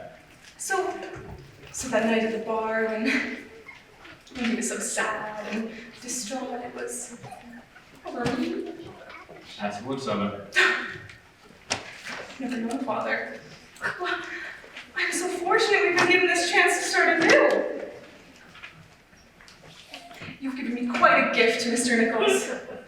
Don't mention it. Oh, think of it. A whole lifetime to catch up on. Oh, the things we'll do. Poor father. What he must have gone through. Suffering every day just to make sure I was brought up right. Well, no more suffering, Father. We will make this right, you and I. We will both finally get what we've always wanted. You, your place in the world, and I will have a father.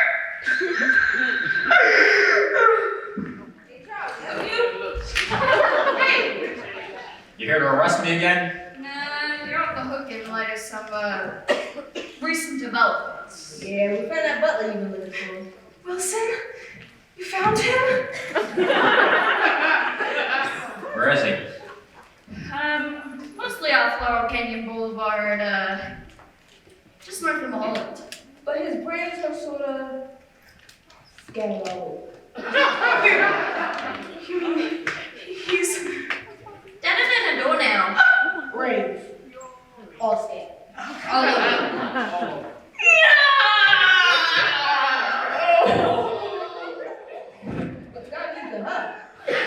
Look, fellas, you couldn't have picked the worst time to do this. Charlie, let's go take a look at this. All right, What nice. let's get in my car.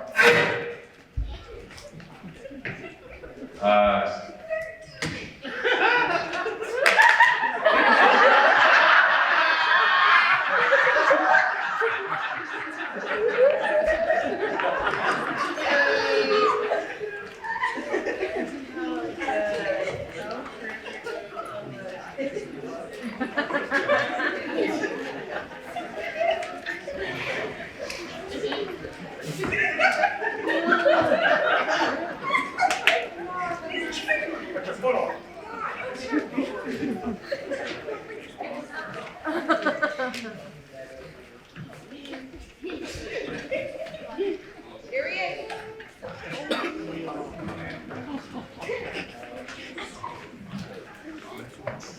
Still dead. And, there's some of his brains. That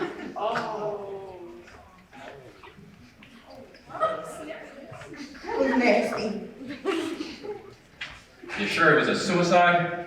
He drove off the cliff, Charlie. Here. There's his body. And there's the car. What more do you need? You know, Jonesy, when someone gets in a car crash, they don't crash the car, fall out of the car, and have the car fall on them. Well, this one did, and he got proof. Yeah. The butler left a suicide note with all the details. Spelled the whole thing out, really. From A to Z. Take a look.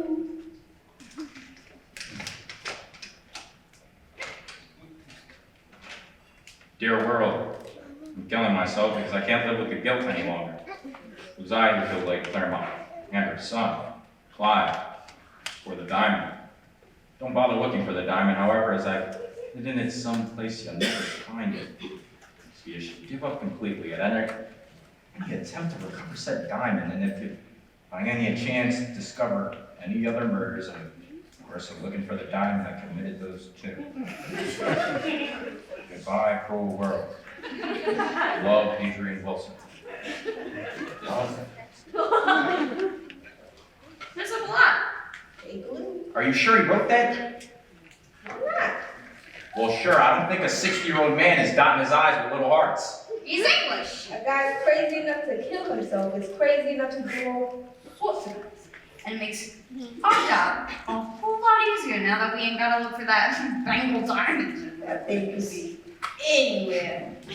Where you going? To go find the killer. Okay. It's right there. So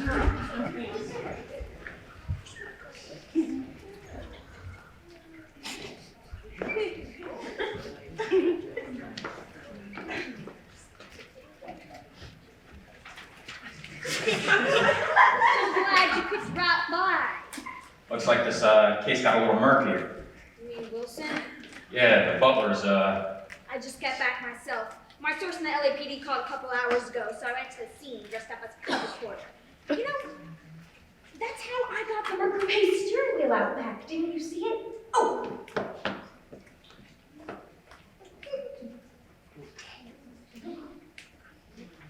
Can have your watch back.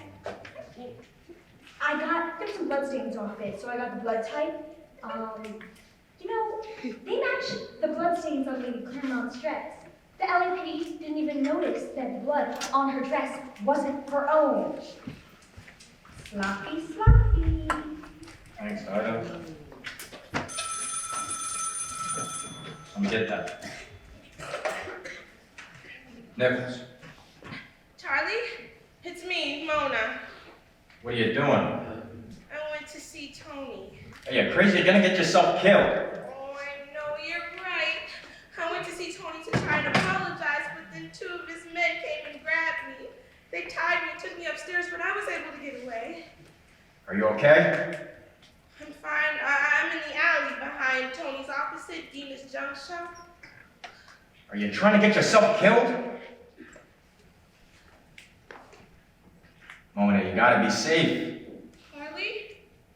Hello? Charlie, hurry. Somebody's coming and it sounds dangerous. They sound like they might be holding a loaded gun. Mona! Who are you? What do you want? Stay away from me! Mona! What are you doing? No! No! Ah! Mona!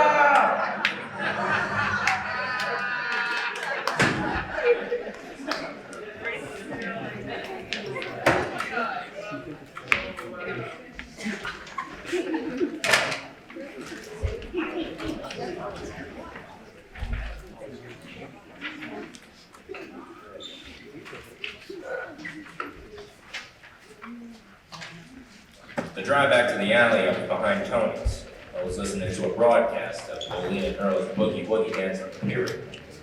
I was thinking, I wonder what some big ape was doing to her, and it made me so angry I almost ran up the sound into a traffic light. Couldn't get the pictures out of my head. It was much darker than Hollywood alleys. There were no streetlights, nothing light anything. All it did was make silhouettes of the doors, trench coats, and cigarettes at two-bit toughs trying to seek anonymity in the dark. There was a stale air that you find a faint breeze of the city beyond its borders. But in the flash, it was all gone.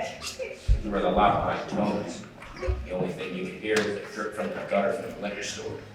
The air you breathed was heavier than Hollywood's. It was more common air, like low to the ground, rising slowly, steadily.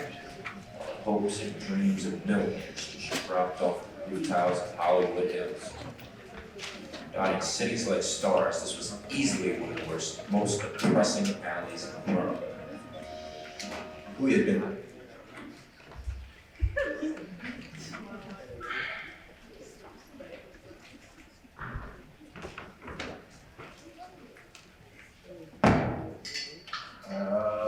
Hey, Henry. Yeah? So, you figured the doctors can take the pennant? That's what I know. Well, I don't know. Figured you were numbers, and it's our school. He's mistaken. Oh, Henry, you know that one donut shop down on Melrose and Fairfax? Stan? Yeah, Stan. Yo, look, I was down there Tuesday. Get this. Yeah, the new donuts. Oh, wow. With the sprinkles. Yeah, it's got the sprinkles. So I got sprinkles? Yeah, they gives them six. 6 different kinds of donuts. One more, man. One more is all you need. Wait, for what? Huh? The donut? Oh, for 7. That'll give him 7. That means, yo, look, you can go down there every day, all week long, and every day you have a different donut. Oh wait, they ain't open on Sundays, so would it carry on into the next week? Oh, that's not bad, huh? What are you getting excited for? I'm excited. I just, you like donuts. What are we out here for anyways? The boss says so, Henry. Applesauce. It's true. Wait, when you talk to the boss? She's been in Catalina all day. She sent the wire. A wire?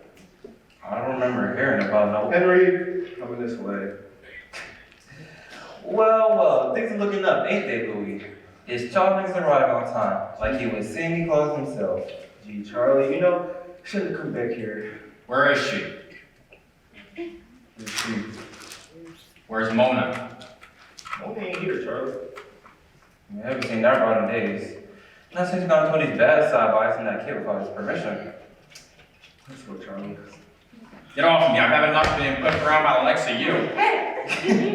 Yeah, well, we're gonna keep on pushing.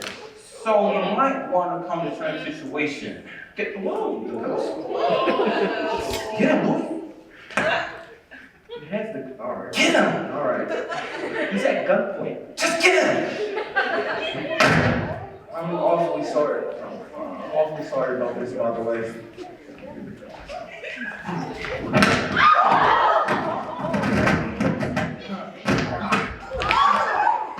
No, I feel so bad about this, man. It's just the boss, man. You know how the boss is, man. Just gotta do this. Gotta rust you up a little bit. You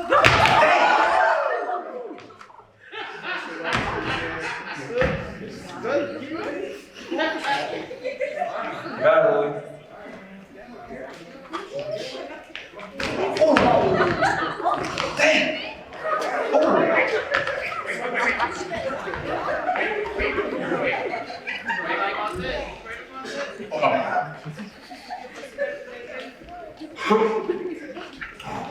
Going, Louis, he's standing for crying out loud.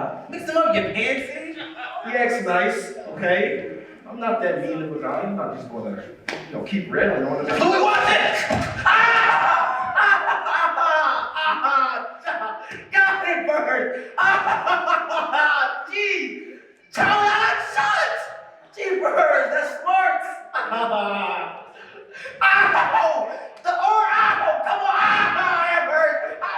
I got shot! Come on, man! Come on! That hurt!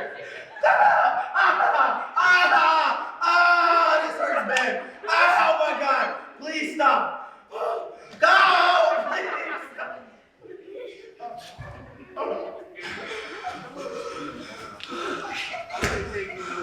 How's that, snug? Better, I guess. All right, you get hit anywhere else? I don't think so. Good. And this shouldn't cause any permanent damage. Look. I deserve that. Now, where's Mona? She got away, Charlie. From two big guys like yourselves? She's very resourceful, you know that. You didn't even get shot. Where is she? I don't know. Talk! Can't talk. Can't talk, Charlie. Why not? There's too much going on. Please, please.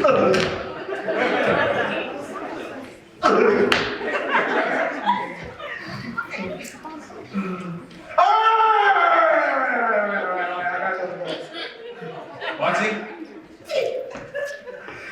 No, not for this. I can't, man.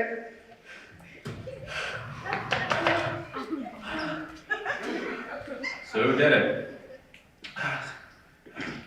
At the jitters, Charlie. I don't want to do anything bad, but I was told to do one bad thing, and another bad thing, and another bad thing, and I just can't, Charlie. You can't what? Can't tell you. I could, but I'd get killed. I'd like to avoid that if possible. Oh. We're getting killed either way.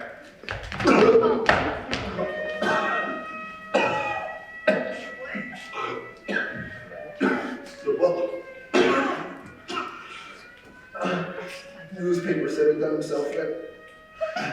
But I can assure you, it wasn't no suicide. It was my car, Charlie. I did it. I didn't do those other murders. And I didn't want to do this one, but I had to. Who made you do it, Louis? What made you do it?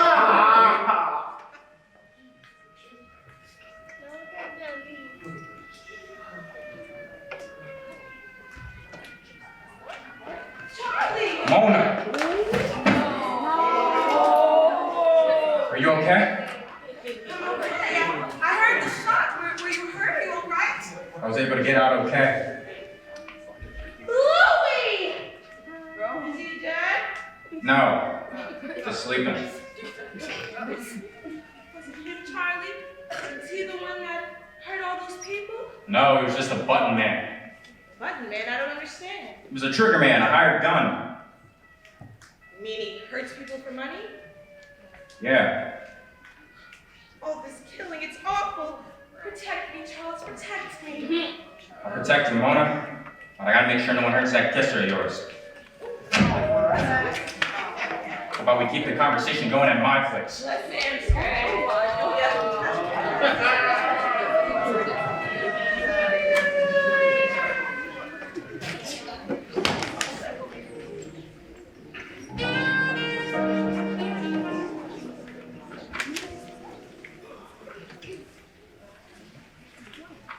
He was passing out the moment he was ready to tell me who the killer was bothered me. It's this line of work where a person passes out or dies prior to giving you the one piece of information you need most. I was relieved it was okay. Like I was starting to fall in love. I wasn't sure if I could trust her. Why fall in love with a broad you can trust? It's like reading a book. You already know the ending to.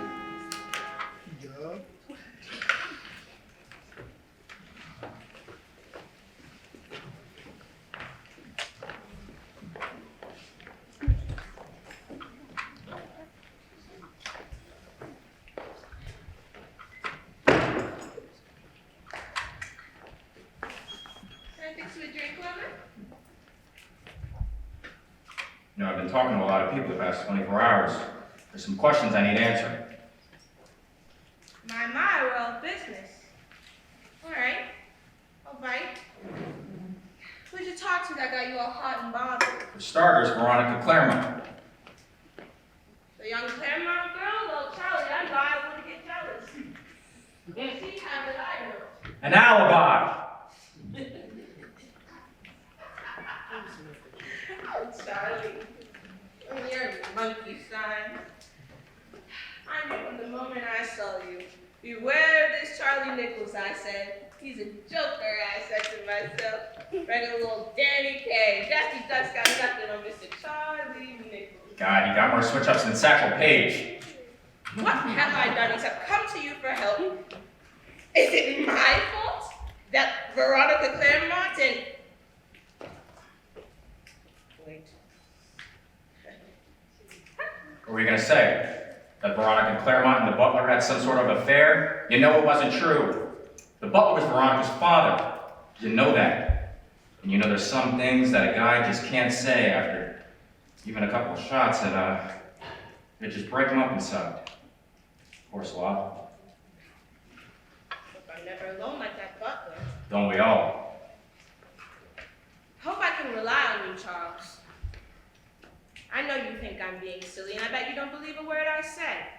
But there have been people in my life, friends and family, who believed what I was saying at one point or another.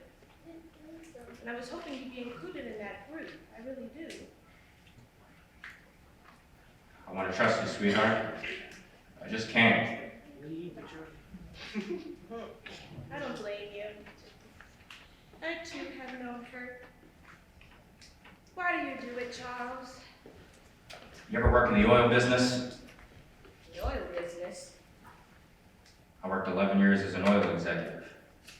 type of industry where if you're smart enough to pick $1 million up off your feet, there's some sort of genius.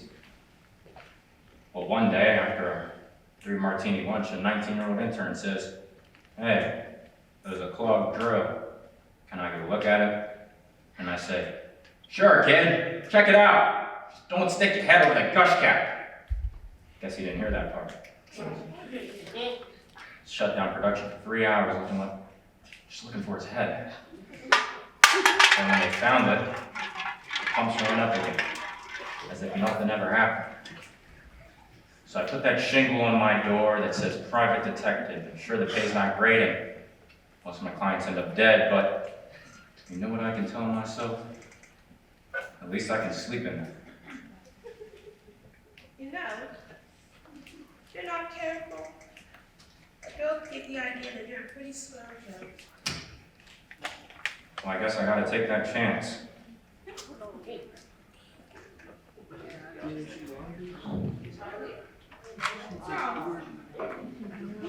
Nothing. I think I gotta just take off the load. Charlie?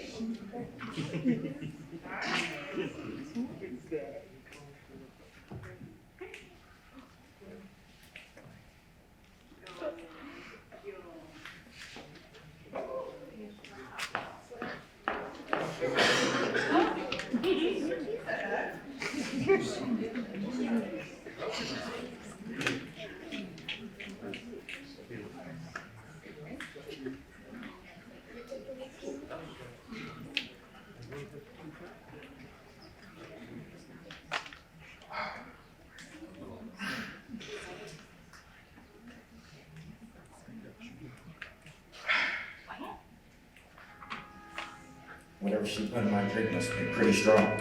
When I woke up, my head hurt as bad as if someone shoved Joe Louis and Max Schlemingen. Had them stuck it on in my brain. Winner gets to leave my brain. Loser gets to go bowling. But in my brain. She was nice enough to write me a goodbye note on the back of the seat telling me she loved me, and she didn't know when she'd see me again. That's funny. Who else dots their eyes with little hearts?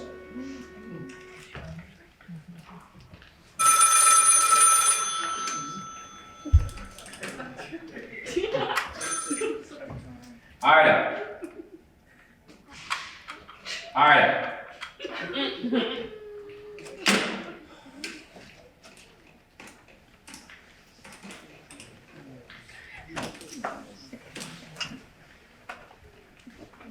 Hello?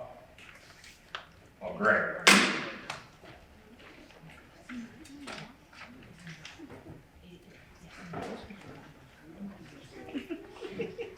Bunker Hill used to be a nice neighborhood around the time when Pilgrims landed on Plymouth Rock. Since then, it's been Bumtown, Crumtown, Dudtown, Crudtown, Schnooptown. Row after row of painted lady flophouses. I had 8 partners since I became a PI. 7 of them were shot to death. All of them in Bunker Hill. On the drive back to the...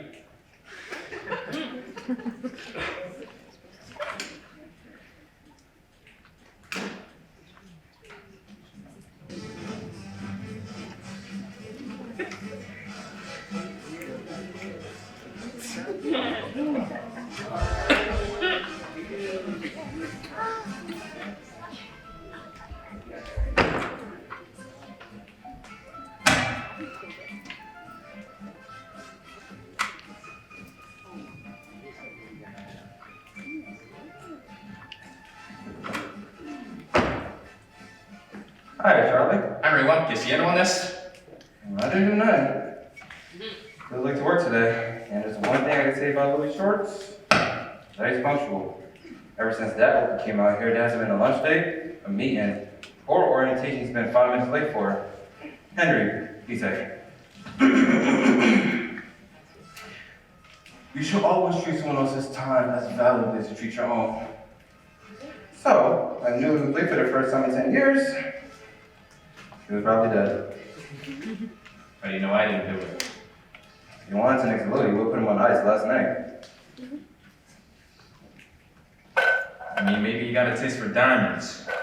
Bugsy got wise and, finished him off. I don't think Bugsy type position making any executive list about anybody. I mean, what about Tony? He was some sort of leader, I mean. Nah, Tony's been Catalina. I would've known if he sent over some sheet music. Maybe he's a robber. Gone bad. Not again. Because whoever hit this place is the only people who don't like possessions because nothing's been touched. Not his wallet, not his collection of ducks. Not even a nice watch he just got. Watch.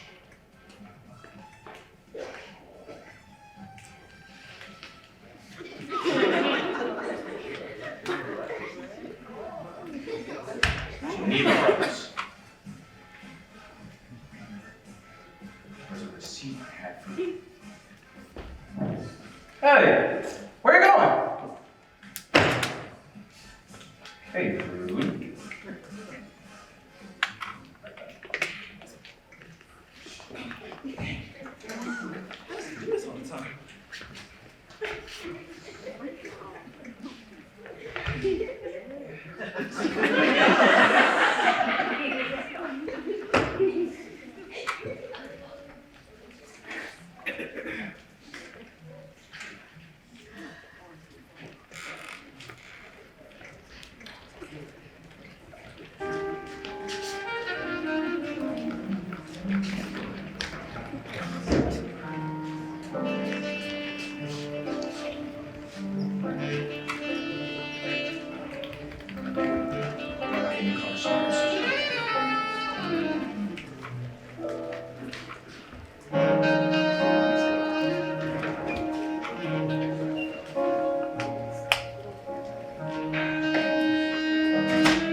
Let's start right. Silence, but good. He wasn't killed for money or comeuppance. Whatever he had spent around the noodle of his was some damn name evidence. Whoever killed Lady Claremont, Clive Claremont, and Adrian Wilson. I had a good hunch who it was, but I was hoping to be proved wrong.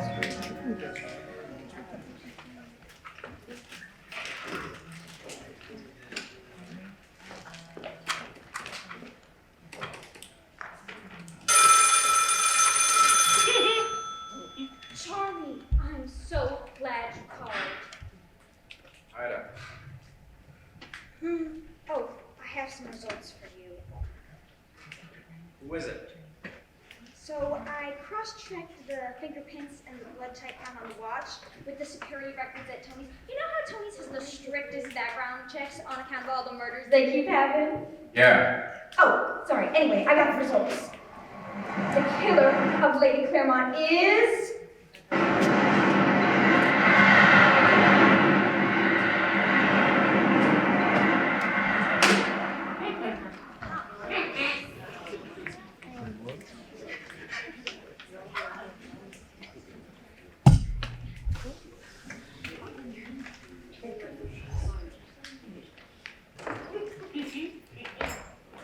Going somewhere, Mona? Charlie, no. Why the suitcase?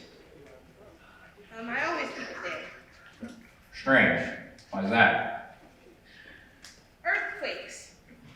You know, if you were waiting for the cab outside to take you to the train station, you can forget it. Tell them to take a powder.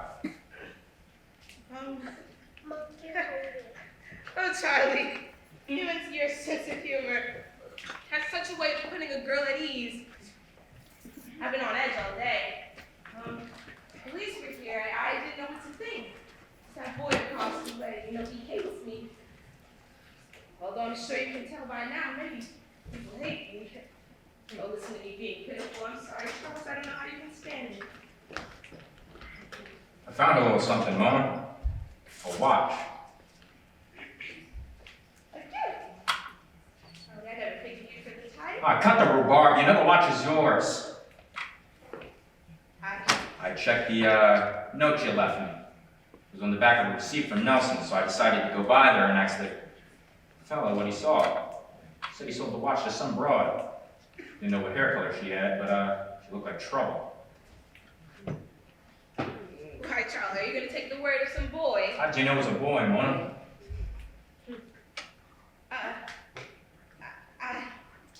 I guessed. Oh. Well, you also like to leave him a little note, saying, "Thanks for the watch, Billy. Perfect to wear. While committing a murder. Love, Mona." But Charlie, I swear I've never heard of this Billy person in my life. Huh.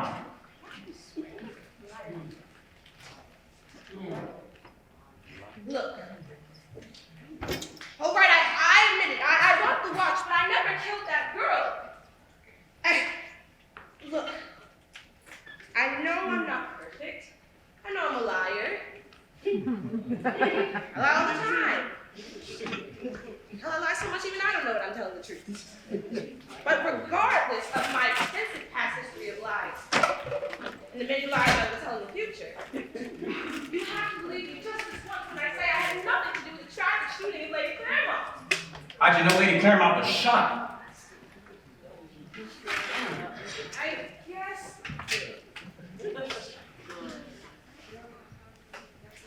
Charlie, you have to protect me. There's so much killing going on, and I know it's silly I should ask you for protection. The one man that wants to condemn me, but I'm not afraid of you for some reason. I'm afraid of those other men, those policemen, what they'll do to me if they thought that I was responsible for those ghastly murders. You will protect me, won't you, Charlie? You're so strong and helpful. Stop it!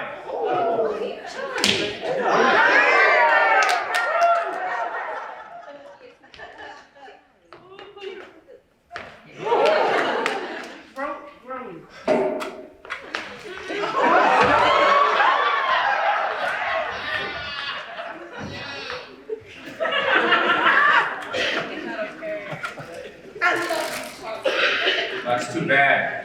You're going away. For a long time. I thought you said you loved me. That makes both of us. You can tell your newspaper boy to cancel your subscription. You're going away for a long time, Mona. But Charlie, I love.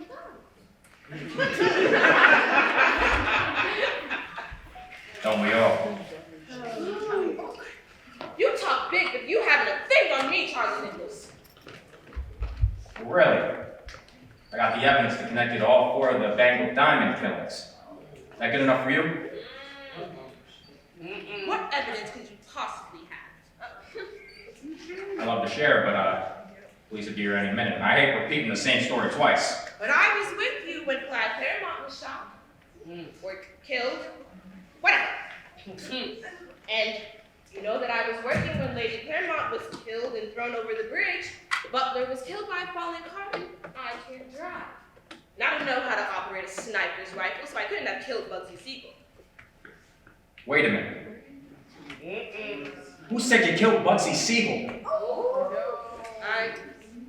But you, so many accusations! I love you, Charlie. You have to believe me. Believe me, Mona. I just can't.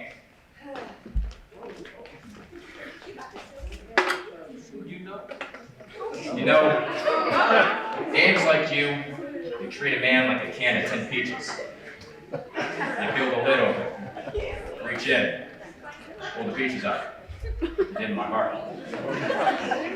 And you put it in a pie crust. Share it to everybody. Or you can take your home style cooking somewhere else, because I've had just about enough of broken heart pie as I can get. Don't move a muscle. Just like a killer. I don't have to be this way. Didn't it, Mona? What got in your sweet little head to kill Lady Claremont? I don't know what you're talking about. Maybe you felt bad for the butler. So you killed his employer, some sort of consolation prize for psychotics. You've wasted your talents as a PI, Charlie. Just think of the great novelettes which could have been on display in airport laboratories had you had the guts to put pen to paper. You gotta come up with a better story than that, Mona. Maybe the butler was too yellow to kill his employer, so you did it for him. Clive saw you that night. That led you to murder number 2. What's wrong about your penchant for fiction? You never cut it.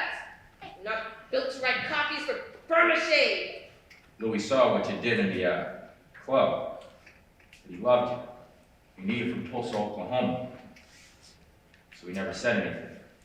That led to him killing Adrian Wilson. Your gears are slipping.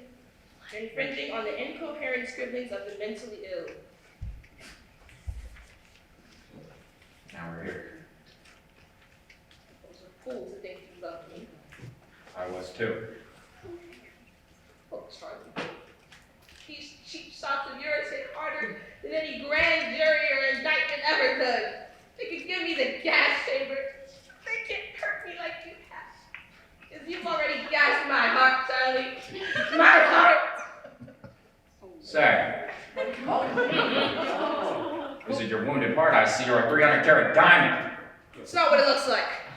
But it's not yours. This diamond belongs to me It now. belongs in a museum. Police? Look, fellas, I'd love to oblige, but there's a 38 point on my face suggesting otherwise. Charlie, how could you? Open up, it's the police! Pull it, well, you're gonna get us all killed. You got 3 seconds or we knocking this door down. It's over, Molly, just put the gun down. You open that door and I swear to God I'll kill him! You better clear out, Charlie, when we bust in there. Come on, I got this. 3. Ain't going to Folsom, Charlie. Ain't nobody taking more medicine up the river. 2. Molly, you don't have to do this. How hard can it be? I just pulled this sugar and it's lights out, tough guy. 1.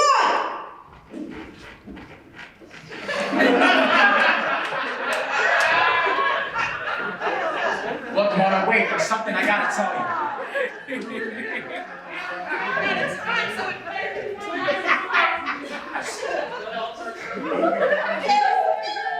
I love you, Mona. I love you ever since I laid eyes on you. Look out!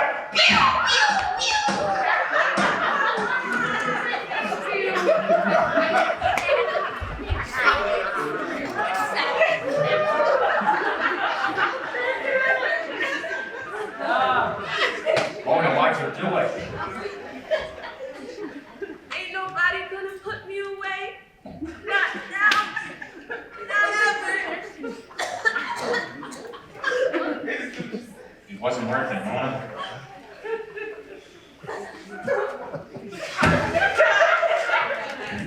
Can I ask you something? Shoot. Oh, I'm sorry. Yeah. Did you mean what you said back there? You weren't just trying to stop me from sending you a hot lead telegram? I meant every word. Every single word.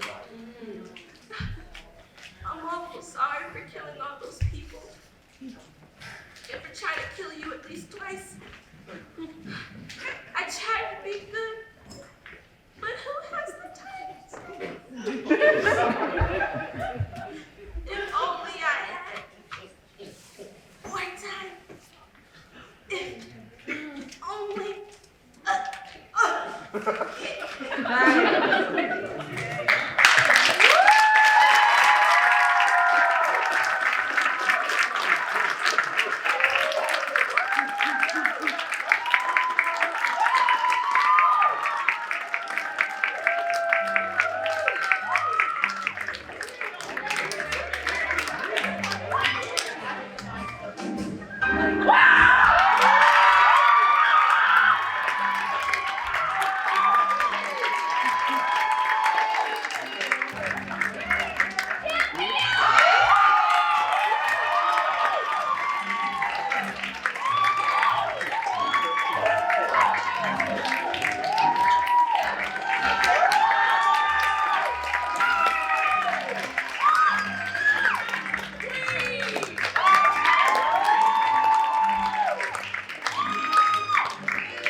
her. She knows so much